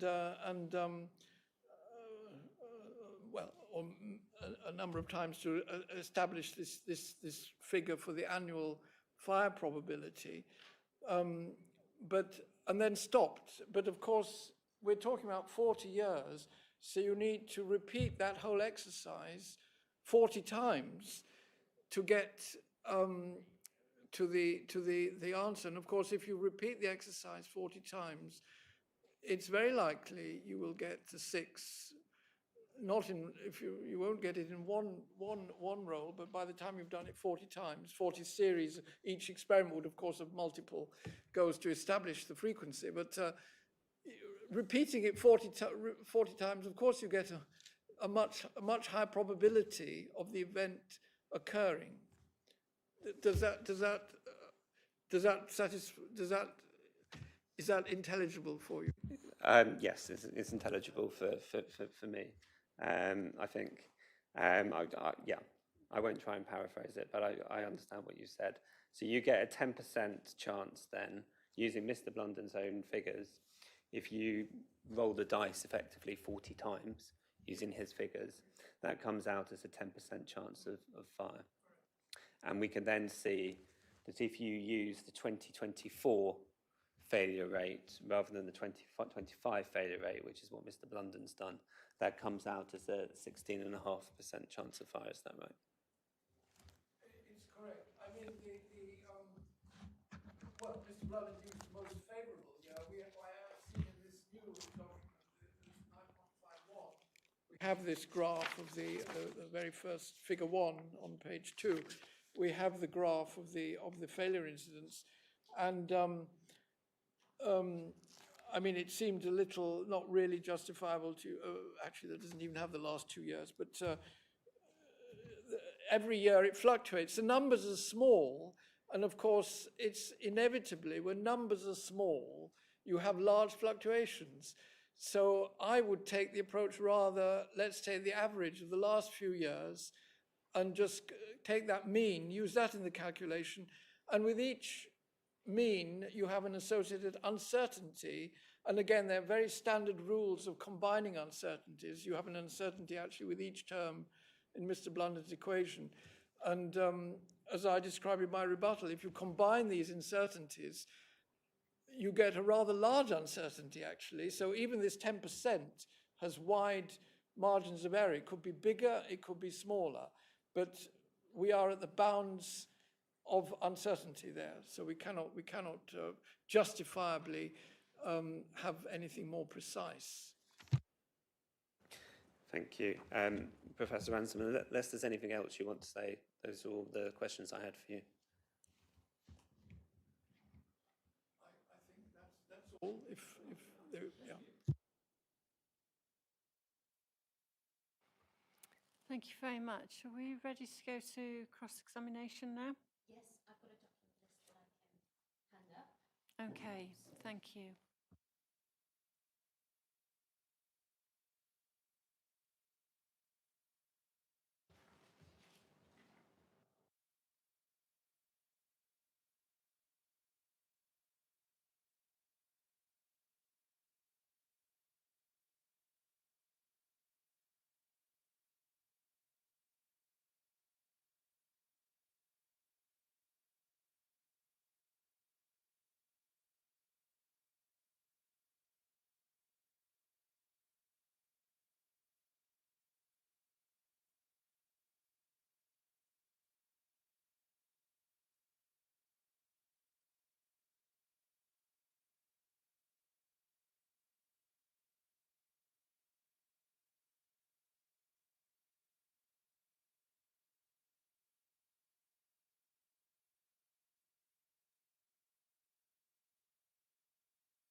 Thank you very much. I hope that's all the documents we'll be referring to. It may be that more crop up, for which I apologise, but we'll do our best. And hello, Professor Ramsden. Good afternoon. Before we get into the questions I have, there's one issue arising from your evidence in chief, and that's the idea that lithium titanium oxide batteries are safer but perhaps more expensive. You recall giving that evidence? Yes. Yeah. It's right, isn't it, that there are no lithium titanium oxide BESS available at grid scale at present, or for grid scale deployment? So, This is, of course, a grid scale application. So the fact that in some other arena there may be a safer technology is not relevant to this scheme, is it? I believe it's probably on cost grounds and because they have a lower energy density. So I'm not privy to the deliberations of choosing one technology or another. So, but that technology is available and could be used. But hasn't yet been used to design or manufacture grid scale BESS schemes. I haven't done systematic research, so. Many of the points you make in your proof about the way that batteries work, how thermal runaway might be triggered and so on, and the effects of that thermal runaway should it happen, they apply to all BESS systems, don't they? Yes. It's not a particular point that the best technology that is proposed as part of this case is more susceptible to those matters upon which you alight in your proof and which you've set out in your evidence in chief. No, but of course every BESS differs in at least one crucial aspect, namely its size. Some BESS, like the Liverpool one, for example, are rather small. I think it was only 3 units. Others are much bigger, like the present proposal, and others can be even bigger. It is government policy, isn't it, that we rapidly accelerate the deployment of battery energy storage systems as we move towards clean power? Yes, yes. This is going to... Yeah, that's a policy decision that has been taken because battery energy storage systems are seen as a critical component to complement the increase in renewable energy development. One certainly needs some way of storing excess energy and so on. There is no requirement in national policy, is there, for a specific technology to be used in BESS schemes? Not as far as I'm aware, no. There is no requirement in national policy at all for BESS to avoid specific locations, either because of environmental factors or because of nearby human receptors. Well, I would have thought the choice of location is an integral part of any planning matter.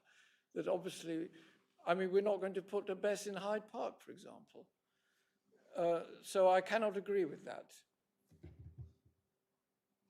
Maybe the question was not well formulated. Grateful for your review of my cross-examination. I'll try and do better, Professor.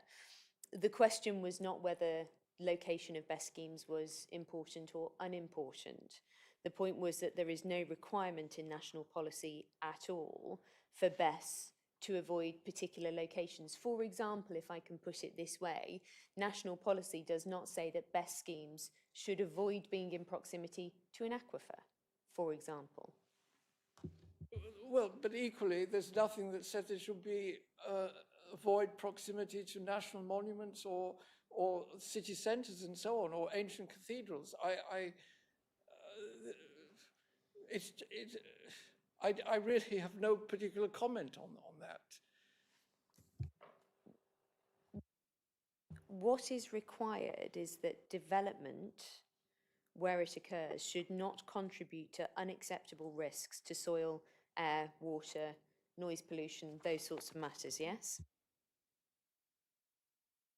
I would agree with that, absolutely. That is the crucial point, is it not? That is going to be a matter of judgment in all the circumstances of a particular case. Yeah, yes. And clearly, many BESS schemes have been permitted, both by local authority decision-taking. They've been permitted through appeal. They've been permitted as part of larger renewable energy DCO schemes. And that includes BESS schemes above aquifers, doesn't it? I have not studied the approved schemes in such detail that I can answer that question. Thank you. The fact that there might be some risks associated with BESS and fire would not alone be a good enough reason to refuse permission, would it?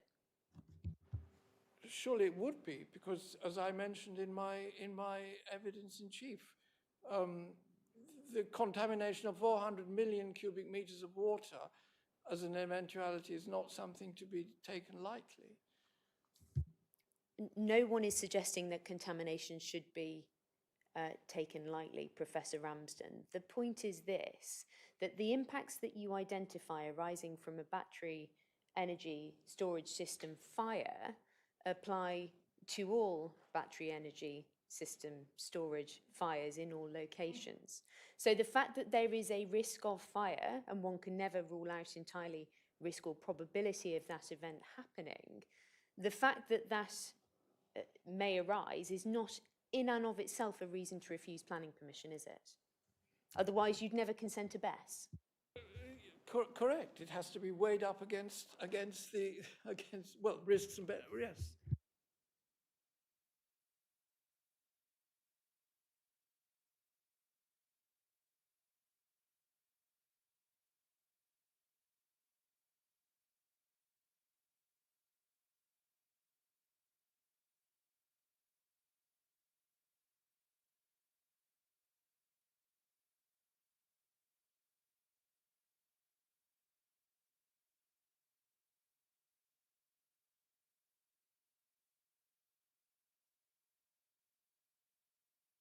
Thank you. On the concept of risk, there is risk involved in many new developments, whether that's new homes, industrial installations, BESS schemes, nuclear power stations, yes? And the probability of such development going wrong or fire breaking out can never totally be excluded. If policy required no risk, then development which could potentially have widespread catastrophic consequences, back to the nuclear power station example, could never be permitted, could they? They couldn't, but I mean, they are not permitted anywhere. They are generally sited in locations that are as remote from receptors as possible. Well, we're not going to do a review of that, but the residents of Sizewell might disagree. What we're interested in is managing risk, yes? Correct. Unfortunately, Professor Ramsden, you have to put your microphone on or the people at home can't hear or see what you say. I did put it on. All right, well, let's see what the government has to say about the probability of fire at BESS development. Can you turn, please, to core document 11.2? That is the Clean Flexibility Roadmap.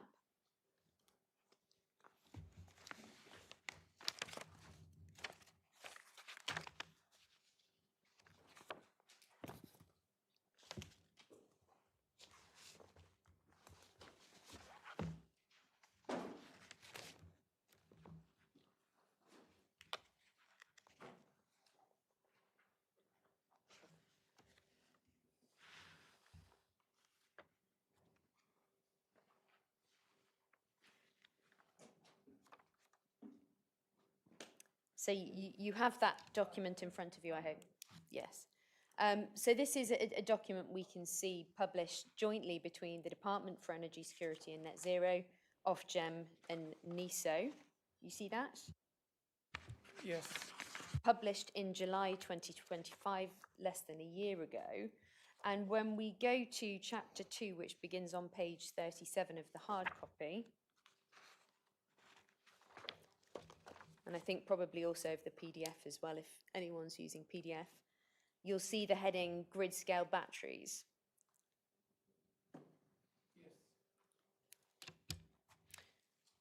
We read there under the heading, you'll see above the second paragraph down, contribution to the government's vision for clean flexibility, that grid scale batteries are central to Britain's power system flexibility and are a vital technology for achieving clean power by 2030. Grid scale batteries help to store renewable electricity at the system level and thus minimise the need for investment in new generation capacity and associated network upgrades in the long term to meet peak demand. So we read there under the heading that set out what the contribution is, that the government regards battery energy storage systems as essential to achieving the transition to net zero, yeah? Correct, but if I understand correctly, this present proposal is not explicitly associated with any renewable power generation. Those are matters I'm going to come on to with Mr. Jones when we come, because batteries don't generate renewable energy, we know that, but they do support the transition to net zero by essentially managing renewables from intermittent sources like solar, like wind. In a general sense, they can do that. And when we go forward, probably to the crucial point in this document for our purposes, to the heading safety, that's on page 40.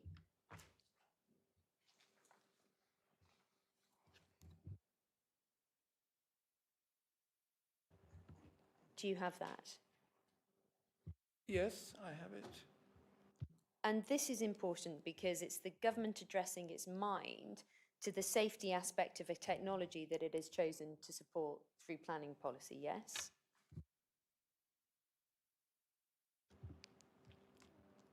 Yes.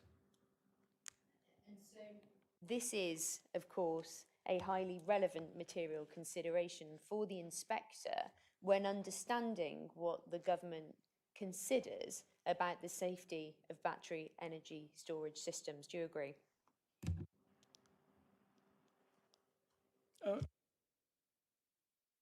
Yes. This is a document published in collaboration with others, but by the government, by the Department for Energy Security and Net Zero, and specifically turns its mind to the safety of battery energy storage systems. Yes? And therefore, it is highly material to the question on this appeal, which concerns safety of battery energy storage schemes. Do you agree?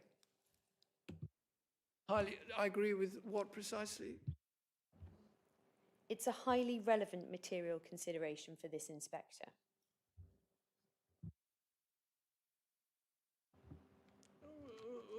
Well, I would say relevant. Certainly, I would agree, relevant. And what is said there is this. Grid-scale batteries pose no greater danger than any other infrastructure. But it is, of course, vital that any risks are appropriately managed to maintain public safety and trust. While fires have occurred at battery sites in Great Britain, they are rare and are mitigated by a robust regulatory framework overseen by the Health and Safety Executive. You see that? Yeah, I do, but of course, my first thought when I read that first sentence, it cannot actually be correct, taken literally.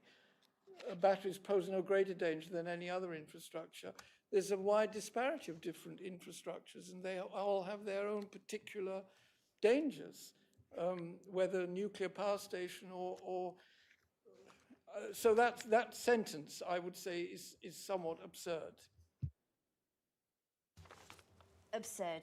I'll note that, what you say, Mr. Ramsden, and I can take that up with Mr. Blunden. Because what it also goes on to say is that the framework that's set out by the Health and Safety Executive requires responsible parties to take measures to ensure health and safety throughout all stages of a battery system's deployment. And you don't take any issue with that? That there is a robust regulatory framework overseen by the Health and Safety Executive, yeah? I cannot totally agree with that, because this is a rapidly advancing technology, poses fundamental problems in the regulatory regime. This was actually identified by Lord Robens in the 1970s, when he was investigating mining accidents, I believe, that it's very difficult for the regulatory framework to keep up with the pace of technological advance. So I cannot actually agree, in all honesty, that the regulatory framework is truly robust. It is only as robust as it maybe can be, because Lord Robens pointed out that it's not possible. Perhaps not, he doesn't see a solution to that, but it is not truly robust. Well, it's useful for me, thank you, Professor, to understand where you depart from the government's view on batteries, their safety, and the regulatory framework, because you haven't actually addressed anywhere in your evidence the regulatory framework that applies to battery energy storage systems, have you? Not really, no. And that is, I am somewhat skeptical about. The regulatory framework has its weaknesses, and in a way we have to do better than the regulatory framework. You said not really. Forgive me, you said not to the question of whether you've addressed the regulatory framework. The answer is not at all. You haven't addressed that at all in your evidence, have you? I have, no. No. What this also goes on to say on that same page 40 is that fires at grid-scale battery sites appear to be less likely than those at non-domestic buildings in general from all sources. You see that? I do see that, but actually, again, my point about uncertainty. If no uncertainty is explicitly given, it is a convention that you take one digit, plus or minus 1. So it's 0.7 plus or minus 0.1 and 0.8 plus or minus 0.1. So they're actually the same.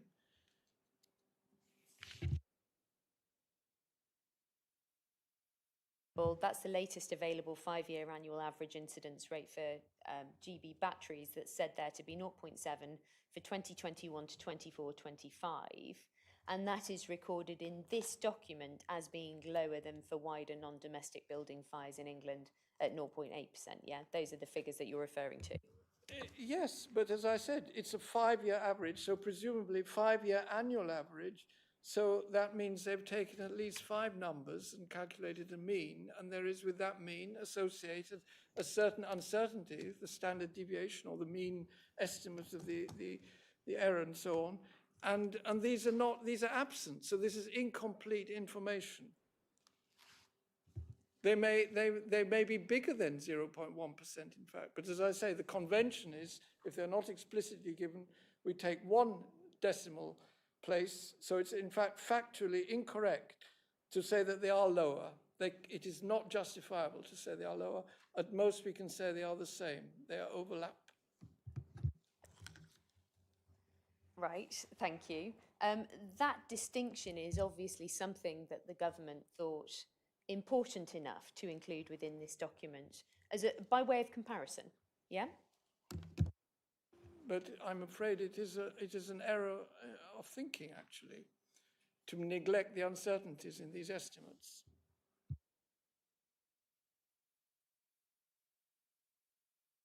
We're going to come on to figures more in due course. Perhaps we'll leave that to the end as well, like my learned friend did.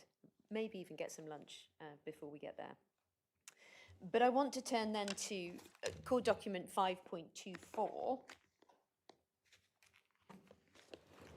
which is the grid scale energy storage system planning guidance for fire and rescue services.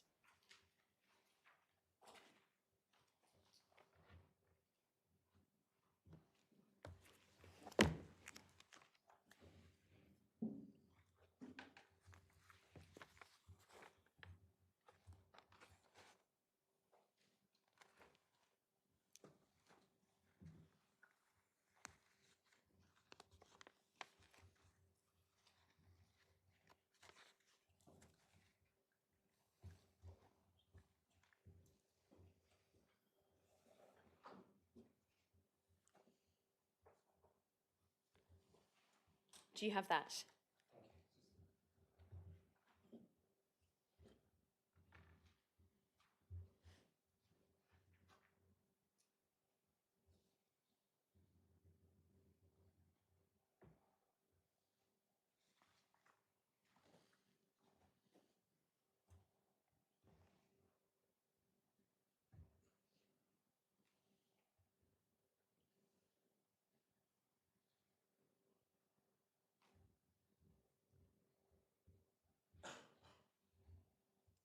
Would it be easier for someone to get a copy of the paper document from the back table? I think Mr. Jones tried. Oh, sorry. Would it, I've given you the list of core documents I'm going to refer to. Would it be useful just to take a couple of minutes to ensure that they're readily available?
So I have it electronically.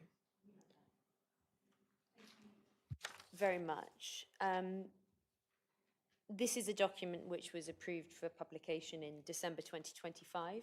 Yes, so very recent. It follows from earlier guidance produced on behalf of NFCCC or by FCCC. Too many CCs. NFCC, National Fire Chiefs Council. Follows from earlier guidance and reflects lessons about best technology that have been learned over the past few years. Yeah? You haven't carried out an assessment of the scheme against this guidance in your evidence, have you? Well, I was aware. I mean, it was in my mind when I wrote my materials. Yeah, what I'm looking for is an assessment in your proof against this guidance. I won't find it in your evidence, will I? No, well, I mean, the fire chiefs obviously have frontline practical experience, so I would not be appropriate for me to contest their consensus, I would say. And that's because you don't have, of course, that frontline practical experience. That's not your background. And I don't think I refer to that guidance in my materials. The fire service, of course, have an important role to play in applications for best schemes. Well, important in what sense? In the sense of providing consultation responses to local planning authorities as to whether or not they regard the scheme proposed as acceptable. But they're not statutory consultees. No, but they are consulted, have been consulted in this instance, for example, and the other appeal decisions that you cite, and will give a view to the local authority as to whether or not what is proposed is regarded by them as appropriate. They have done so indeed. This guidance, in fact, talks about the need for consultation, and that is incorporated into planning practice guidance. Yes, I have the impression actually they would like to be statutory consultees. for that reason, the fact that, of course, this guidance has been produced, the fire service are consulted on schemes involving battery energy storage schemes and asked to provide a view as to its acceptability. Their views on whether or not the scheme complies with this guidance are of paramount importance, aren't they? Well, paramount, well, why paramount? That means over all other considerations. I cannot see that that is justified. It's an important consideration, undoubtedly. But I would just not agree with paramount.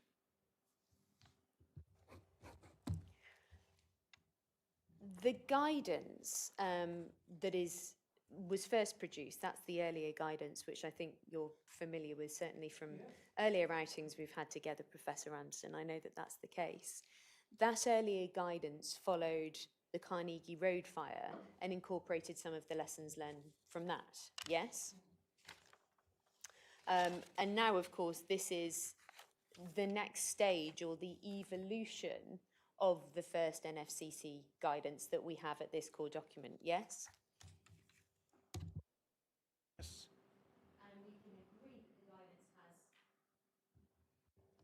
We can agree that the guidance has evolved considerably since that which was first published in 2023. Well, I would say. And the understanding of, or the understanding by the fire service of BESS and incident management has also evolved rapidly during that time.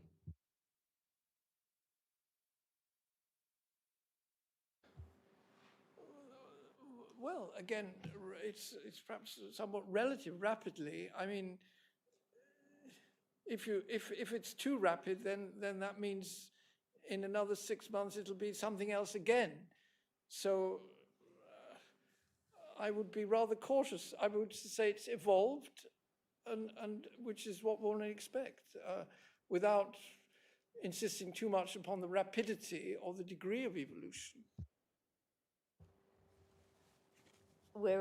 I think we're bumping into a difference between someone who spends their life looking at numbers and someone who spends their life looking at words. But you're correct to draw me up on the language that I'm using. What we know is, as you say, there has been an evolution both in the guidance, but also in incident management and firefighting strategy by the fire service when it comes to BESS since the guidance was first published in 2023. We can agree that. Yes. So let's turn over the page then of this guidance, and you'll see that the first paragraph is the aim of this guidance.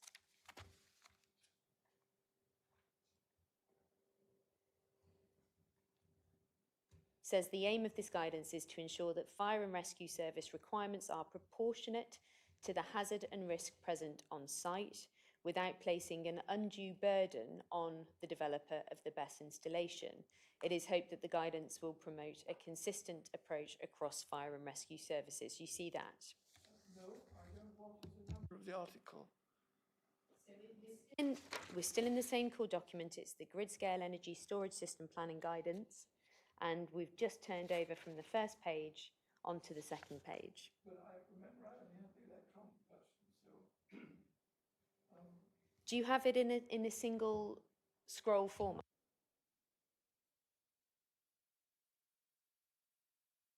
Mr. Jones, can you sit next to Professor Ramsden, please, and assist?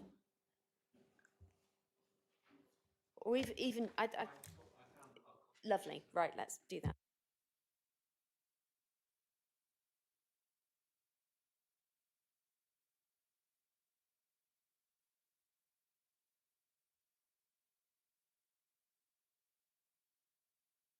Please hand over the hard copy, I think it'd be easy.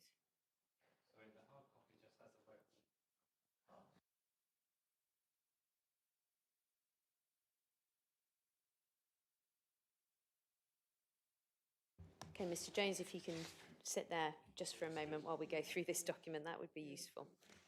So that paragraph I've just read out, the aim of this guidance is to ensure that fire and rescue service requirements are proportionate to the hazard and risk present on site without placing an undue burden on the developer of the BESS installation. It is hoped that this guidance will promote a consistent approach across fire and rescue services.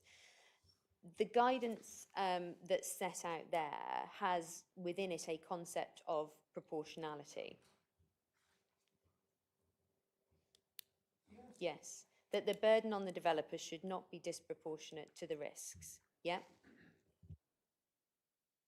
Absolutely. And that is an important guiding principle when we're considering the nature of BESS facility, the type of risk and how that might be mitigated. Agreed? Yes.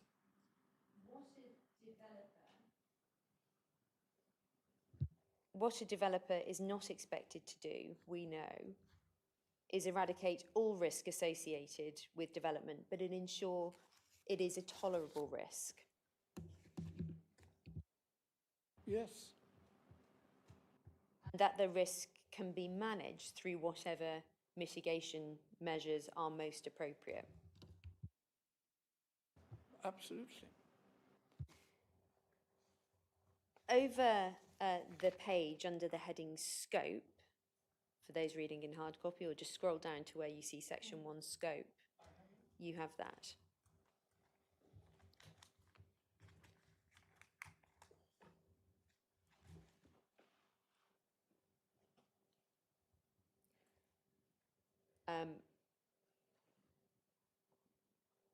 We can see, first paragraph, under Scope, this guidance produced by the NFCC is for the use of fire and rescue services across the UK. It is intended to be informative and to support the safety of community and operational personnel. It doesn't constitute formal legal advice.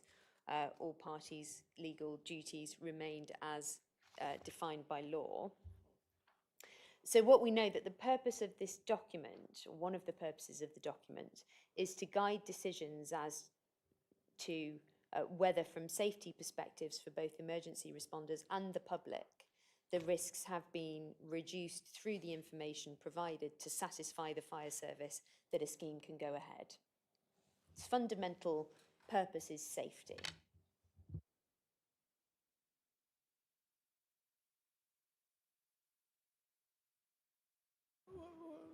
Well, it doesn't actually, I mean, could you perhaps just repeat what you would like me to consider? Yes.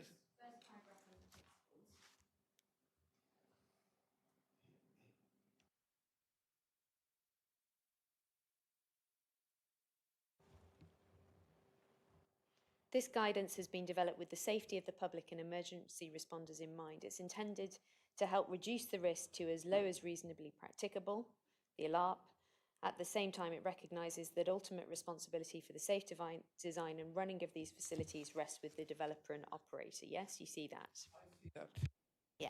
So safety, both of the public and first responders, is important to this guidance. It's the reason it's produced.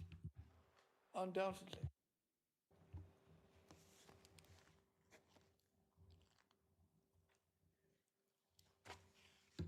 Then cast your eye up again, back under the heading of scope, and you'll see the third paragraph that begins with the use of this guidance.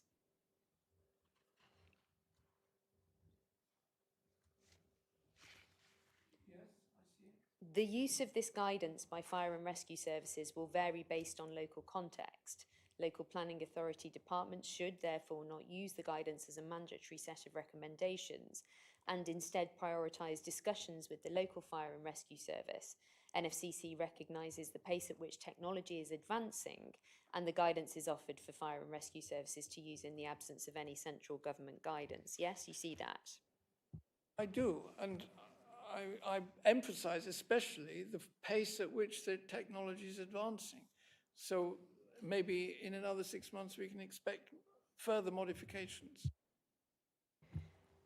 What we know from that paragraph is that the guidance isn't to be applied as a straitjacket, but what it promotes is judgment based on the evidence provided in any particular case. Do you agree? Yes, that's in the nature of guidance, of course. And one of the things that is asked for by the guidance when we turn over to part 4,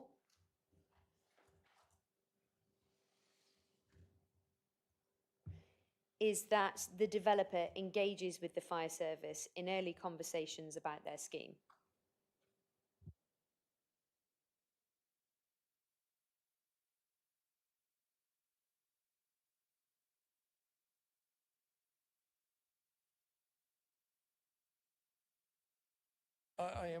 I see Article 4, was there, which part particularly you wanted me to look at?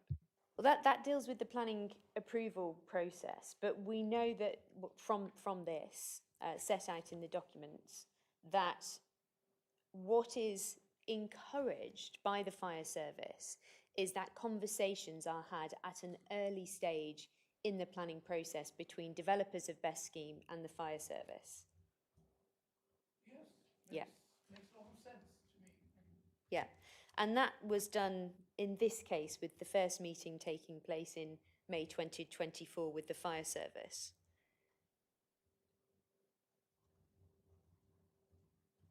Well, didn't know when the meeting actually took place, but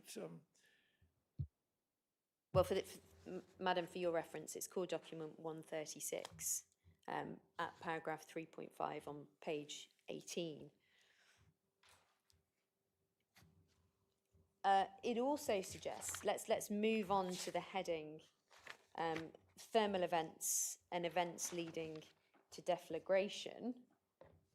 So you turn over to the next page, you'll see at the top of that page, figure 3, a cabinet style BESS with external access, and then you'll see the heading just below that, a few paragraphs, thermal events and events leading to deflagration.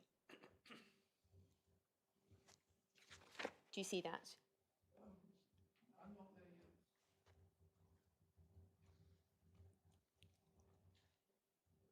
Yes, now I'm there. And this is matters which the Fire and Rescue Service say they may wish to clarify with the site developer at the pre-application and engagement phase. And the first is thermal events and events leading to deflagration. And it's about how the BESS system that's proposed is going to respond and perform in thermal runaway events. And you'll see over the page, the last bullet point is, has the proposed equipment undergone any full-scale fire testing, or has it been certified by a reputable body such as Underwriters Laboratory UL 9540A? Do you see that? I see that, yes. That's new for this guidance. That obviously didn't appear in the previous 2023 version of the NFCC guidance, did it? No, not in that. No. That large-scale fire testing and testing to the UL 9540A, that has been provided to the fire service in this case, hasn't it? It has, but they have not recognized the contradiction between those two sets of testing, which is rather odd, to say the least, because the full-scale fire test showed that the UL 9540A result was not valid. Well, there's disagreement between us on that, but I can take that up with Mr. Blunden. What I want to do is focus on this guidance and what that has to say about full-scale fire testing, because the guidance doesn't specify a number of large-scale fire tests to be undertaken, does it? It does, but it is a common error of thinking to just specify the need for tests. I may give you an anecdote, if Madam would permit, which I think is very illustrative of this point. At a time when I was working in a research institute, no, actually, I wasn't even there. This was related to my colleague when I went after, during the Chernobyl disaster, which no doubt we all remember, radioactivity. And outside the gate of this large physics research institute, at which only really physicists were employed and worked, there was a vegetable stall selling vegetables, and the seller had two kinds of lettuces. One was marked tested for radioactivity, and the other was untested, and the tested ones were much more, double the price, let's say. But, and it was most of the people, the physicists, bought the tested ones. But as someone pointed out, the result of the test was not stated. So it's all very well to specify a test, but one has to also specify that the device under test passed the test, of course. Just testing without specifying the result is insufficient. The test is required, or they may be required by the fire service in respect of any particular BESS. Those have been provided, and the conclusions of those tests we're going to come to in due course, but were favourable in respect of the particular technology to be deployed by the appellant on this site if permission is given. They were not favourable, as I've outlined in my rebuttal and proof of evidence. Well, that's because of what you state in respect of the test conditions. But when we look at the conclusions of those reports, what is shown in respect of the large-scale fire test is that the fire did not propagate to adjacent units. Correct, under the conditions of the test. You can take issue with the conditions of the test, but the outcome of the test, the conclusion that you were looking for, what is missing from your lettuce example, if I may, Professor Ramsden, is before this inspector, the outcome of those independently verified tests. But that's not specified in this guidance, actually. That it's maybe implicit, as it was indeed in the other case, but in the lettuce example. But that anecdote illustrates that even learned physicists fail to appreciate the point about the statement of the results. Well, perhaps moving from anecdotes to guidance, one might reasonably expect that the fire service would read the test results that were provided to them by an applicant for a BESS system. Do you think that's a reasonable assumption, Professor Ramsden? It's a reasonable assumption, absolutely.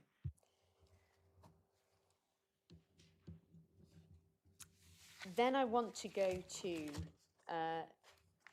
please, if we may, site location, which comes under section 10, explosion control, deflagration protection. If Mr. Jones can take you there.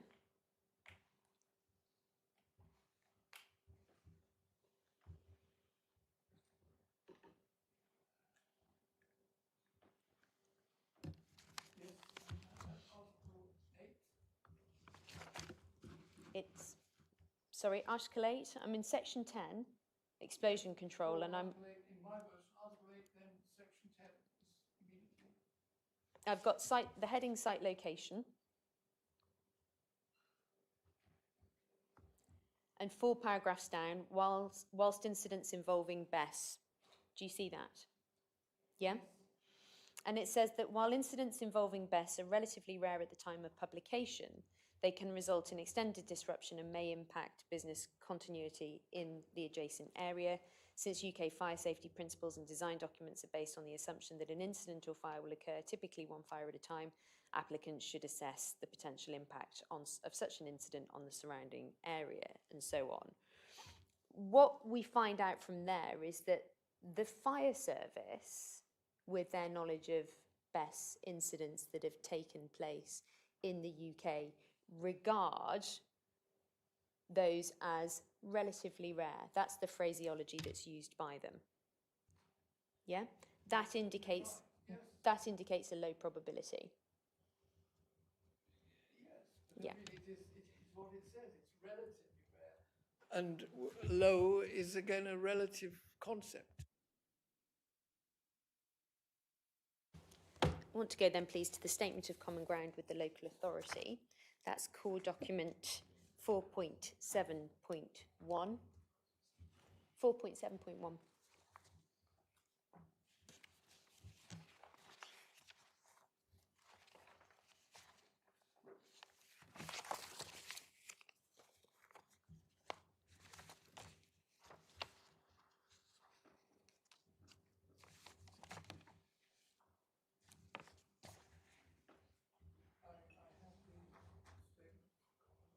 You have that, thank you very much. If you go within that to chapter 6 or part 6, which is headed Areas of Agreement, that begins on page 11.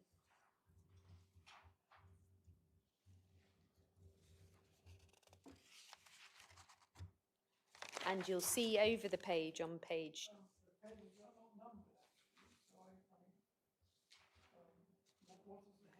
Section 6, Areas of Agreement.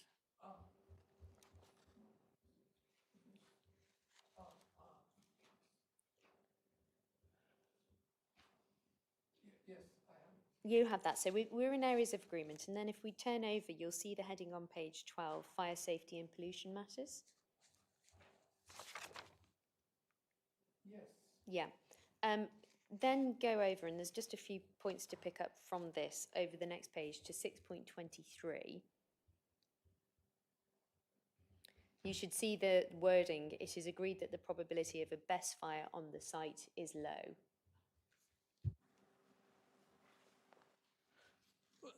Well, yes, I cannot, I mean, the whole thing really is, it to me is somewhat paradoxical, because if you take the results of the full-scale fire test at face value, only 1 unit, and the guidance that the fire should be left to burn out, why should the fire service be involved at all, one might ask?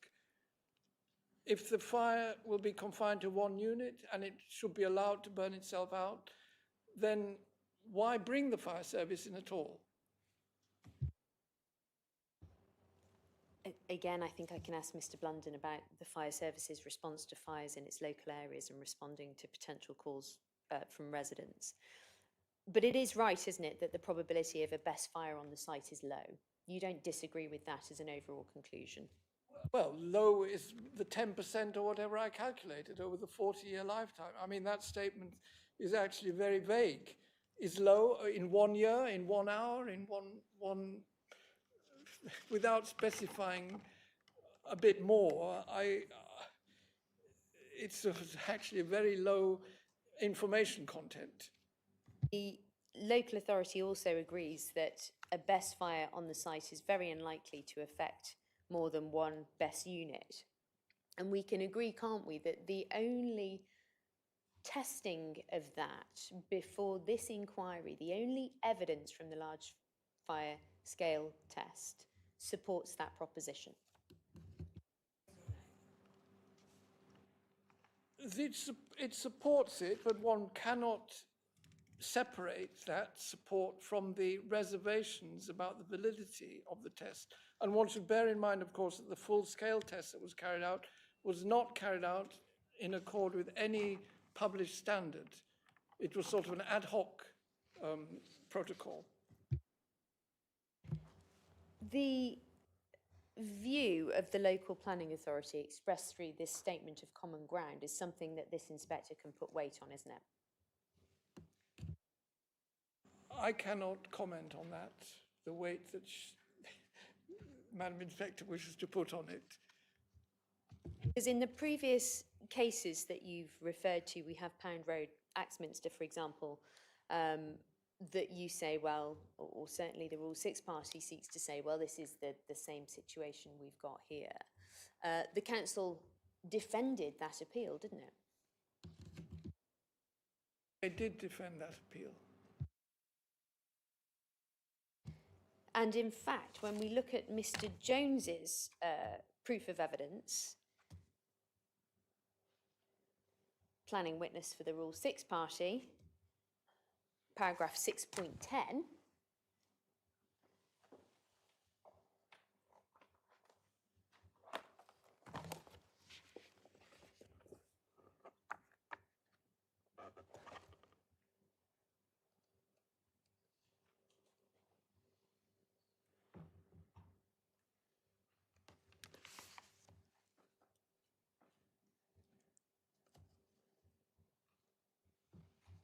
well, 6.9 really, I suppose, comes before that logically. The action group argues that while the risk of fire might be small, it's not de minimis and crucially cannot be eliminated. This is important because in most cases, a low risk is acceptable if the consequences are manageable. That explains why a large number of BESS proposals have been approved. However, it's different in this case, as it was in Pound Road and Pound Farm, because the consequences of fire would be catastrophic, and that's the aquifer point. Therefore, even if it's considered that there is a low probability of a fire event, this remains an unacceptable risk. So Mr. Jones's position is not that there is a high probability of a fire event, but that it's about the consequences of what happens thereafter. Do you depart from that reasoning? I do not, no.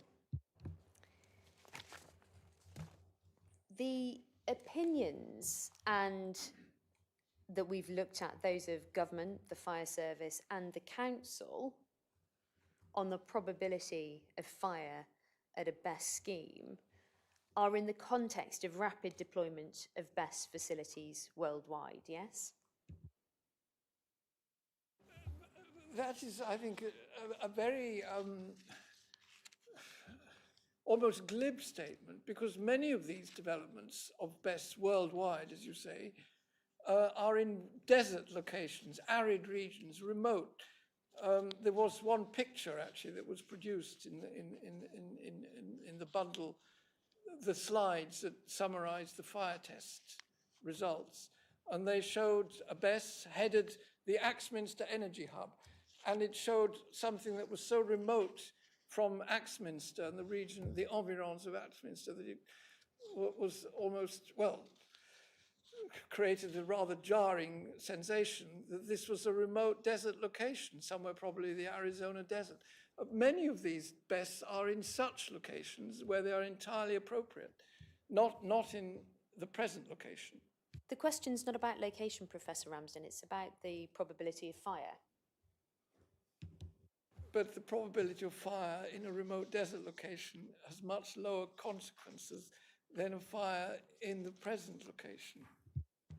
I'm asking you questions about probability, and there is a difference between the probability of an event happening and the consequence of that event happening. And it's those two together that we understand as the concept of risk. Yes? I'm asking you about the probability of fire.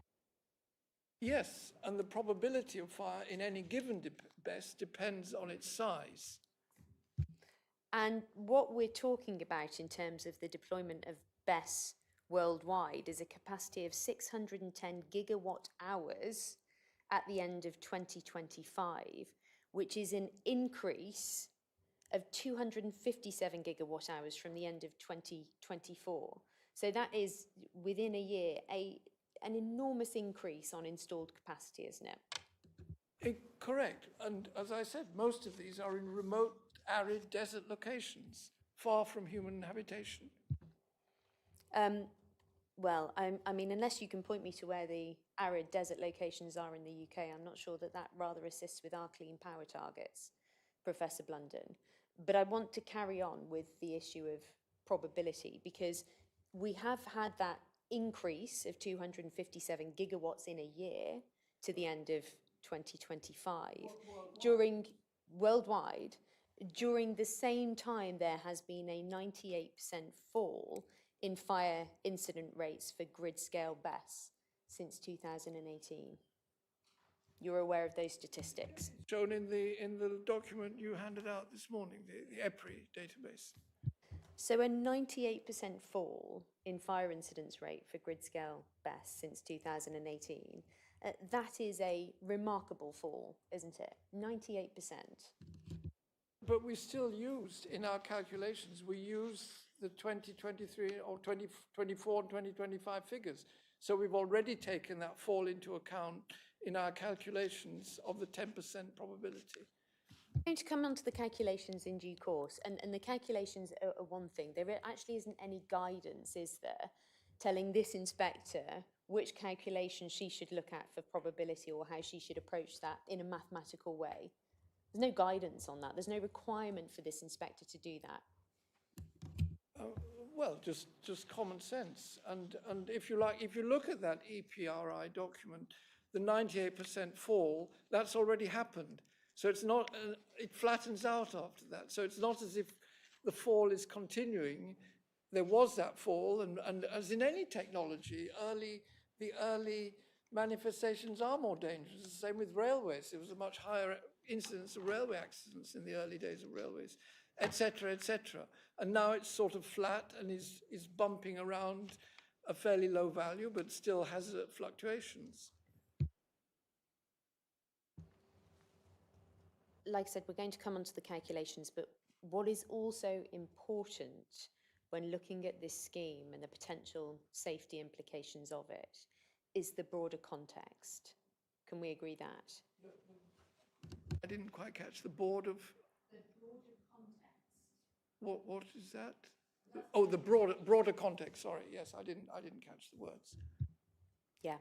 So we're looking at the context of these sorts of schemes, which is rapid worldwide deployment. Now, well, I would imagine that was the end of 2025, or a couple of months down the line, we're going to be at more than 610 gigawatts of installed battery energy storage system capacity, aren't we? Yes.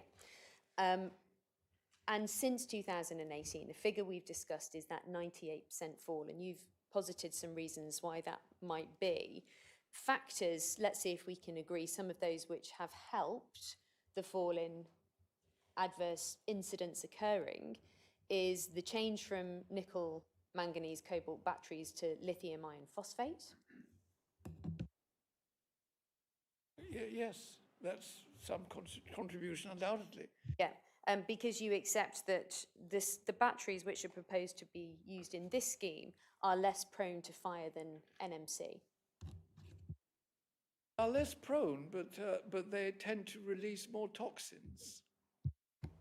Well, that contamination, different matter. We're still on probability, so let's just stick with that. Most of the incidents that have happened so far in relation to battery fires have involved NMC chemistry.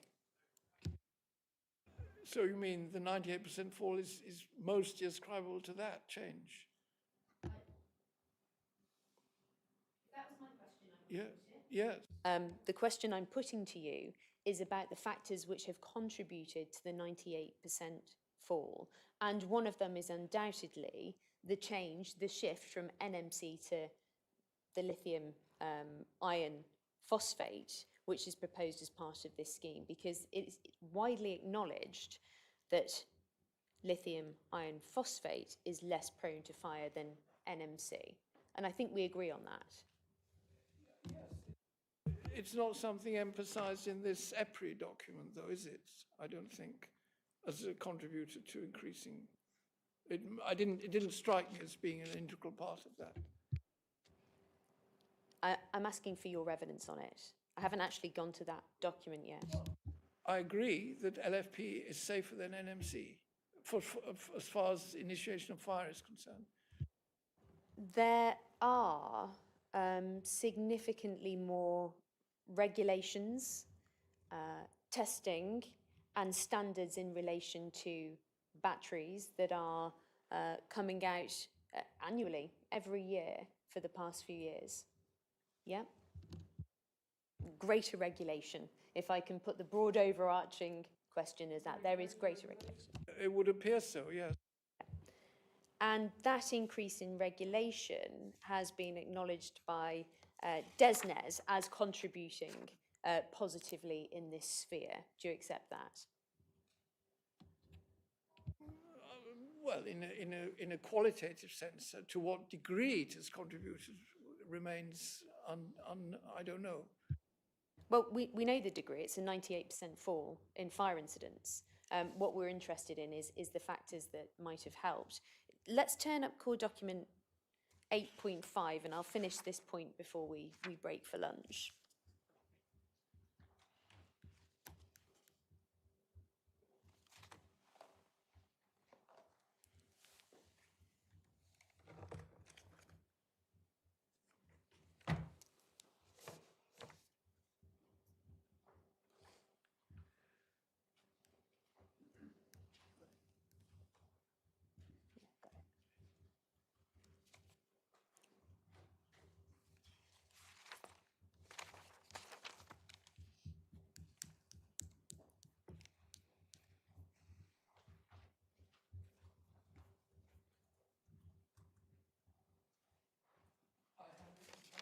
You have that. Thank you very much, Professor.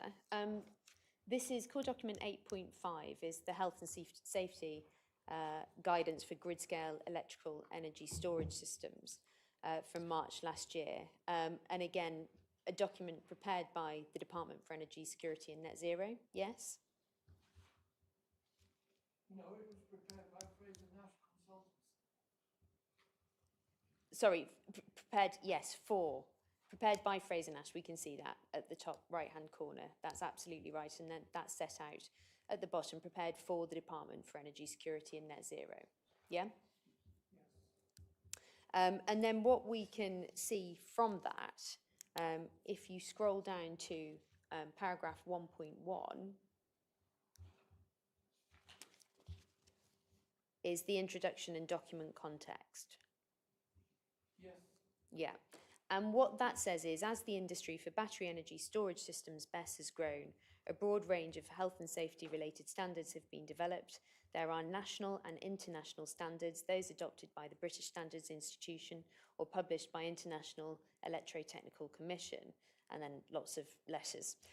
Furthermore, organisations such as UL and NFPA, which are highly relevant in this case, both US-based, have led to the development of design, testing and installation requirements. Some commercial and not-for-profit organisations also produce standards or codes of practice, often in advance of national or international standards. And what we usefully have, if you scroll down through this document, or if you have it in hard copy, go to the end.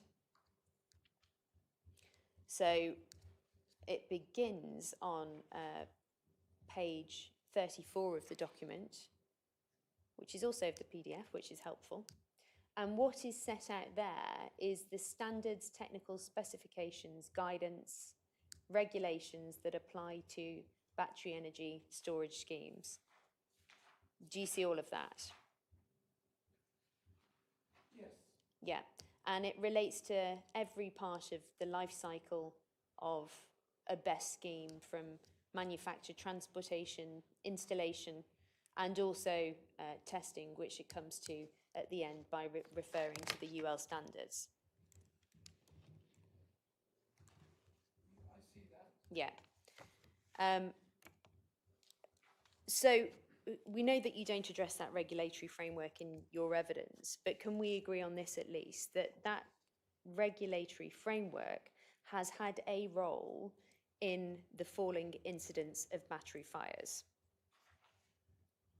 I do not really agree, because in a way you seem to have missed a paradox in the whole scheme, and that is that perhaps the most important feature in the scheme are these bulkheads, the fire-resistant bulkheads. So instead of having one large BESS, as in many of these units, you have three smaller ones separated by these fire-resistant bulkheads, which makes the resulting fire only 1/3 of what it would otherwise be. But this is not in any of the regulations. This was an innovation developed ahead of regulation. So the regulation only follows I cannot agree that it develops, that it represents the crucial reason for the falling incidents. There are other reasons behind it. What you're highlighting there is that the particular modular system that's been selected for this site is safer than a traditional BESS installation system, which would be one large cabinet without fire breaks. Undoubtedly, it is safer, yes. Appreciate that. Thank you, Professor. We're going to, I think, probably find a useful place to break for lunch there. Can you give me an indication of how much longer you think you've got?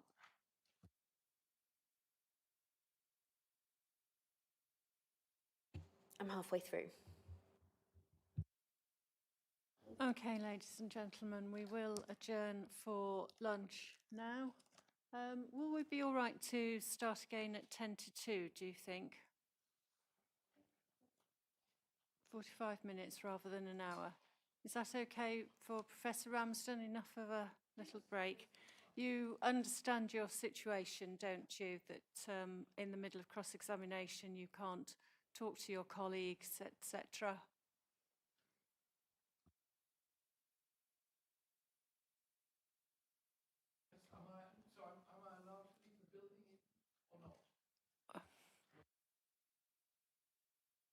Okay, thank you very much. Marvellous. Right, on that note, we are adjourned until 10 to 2. Thank you, everybody.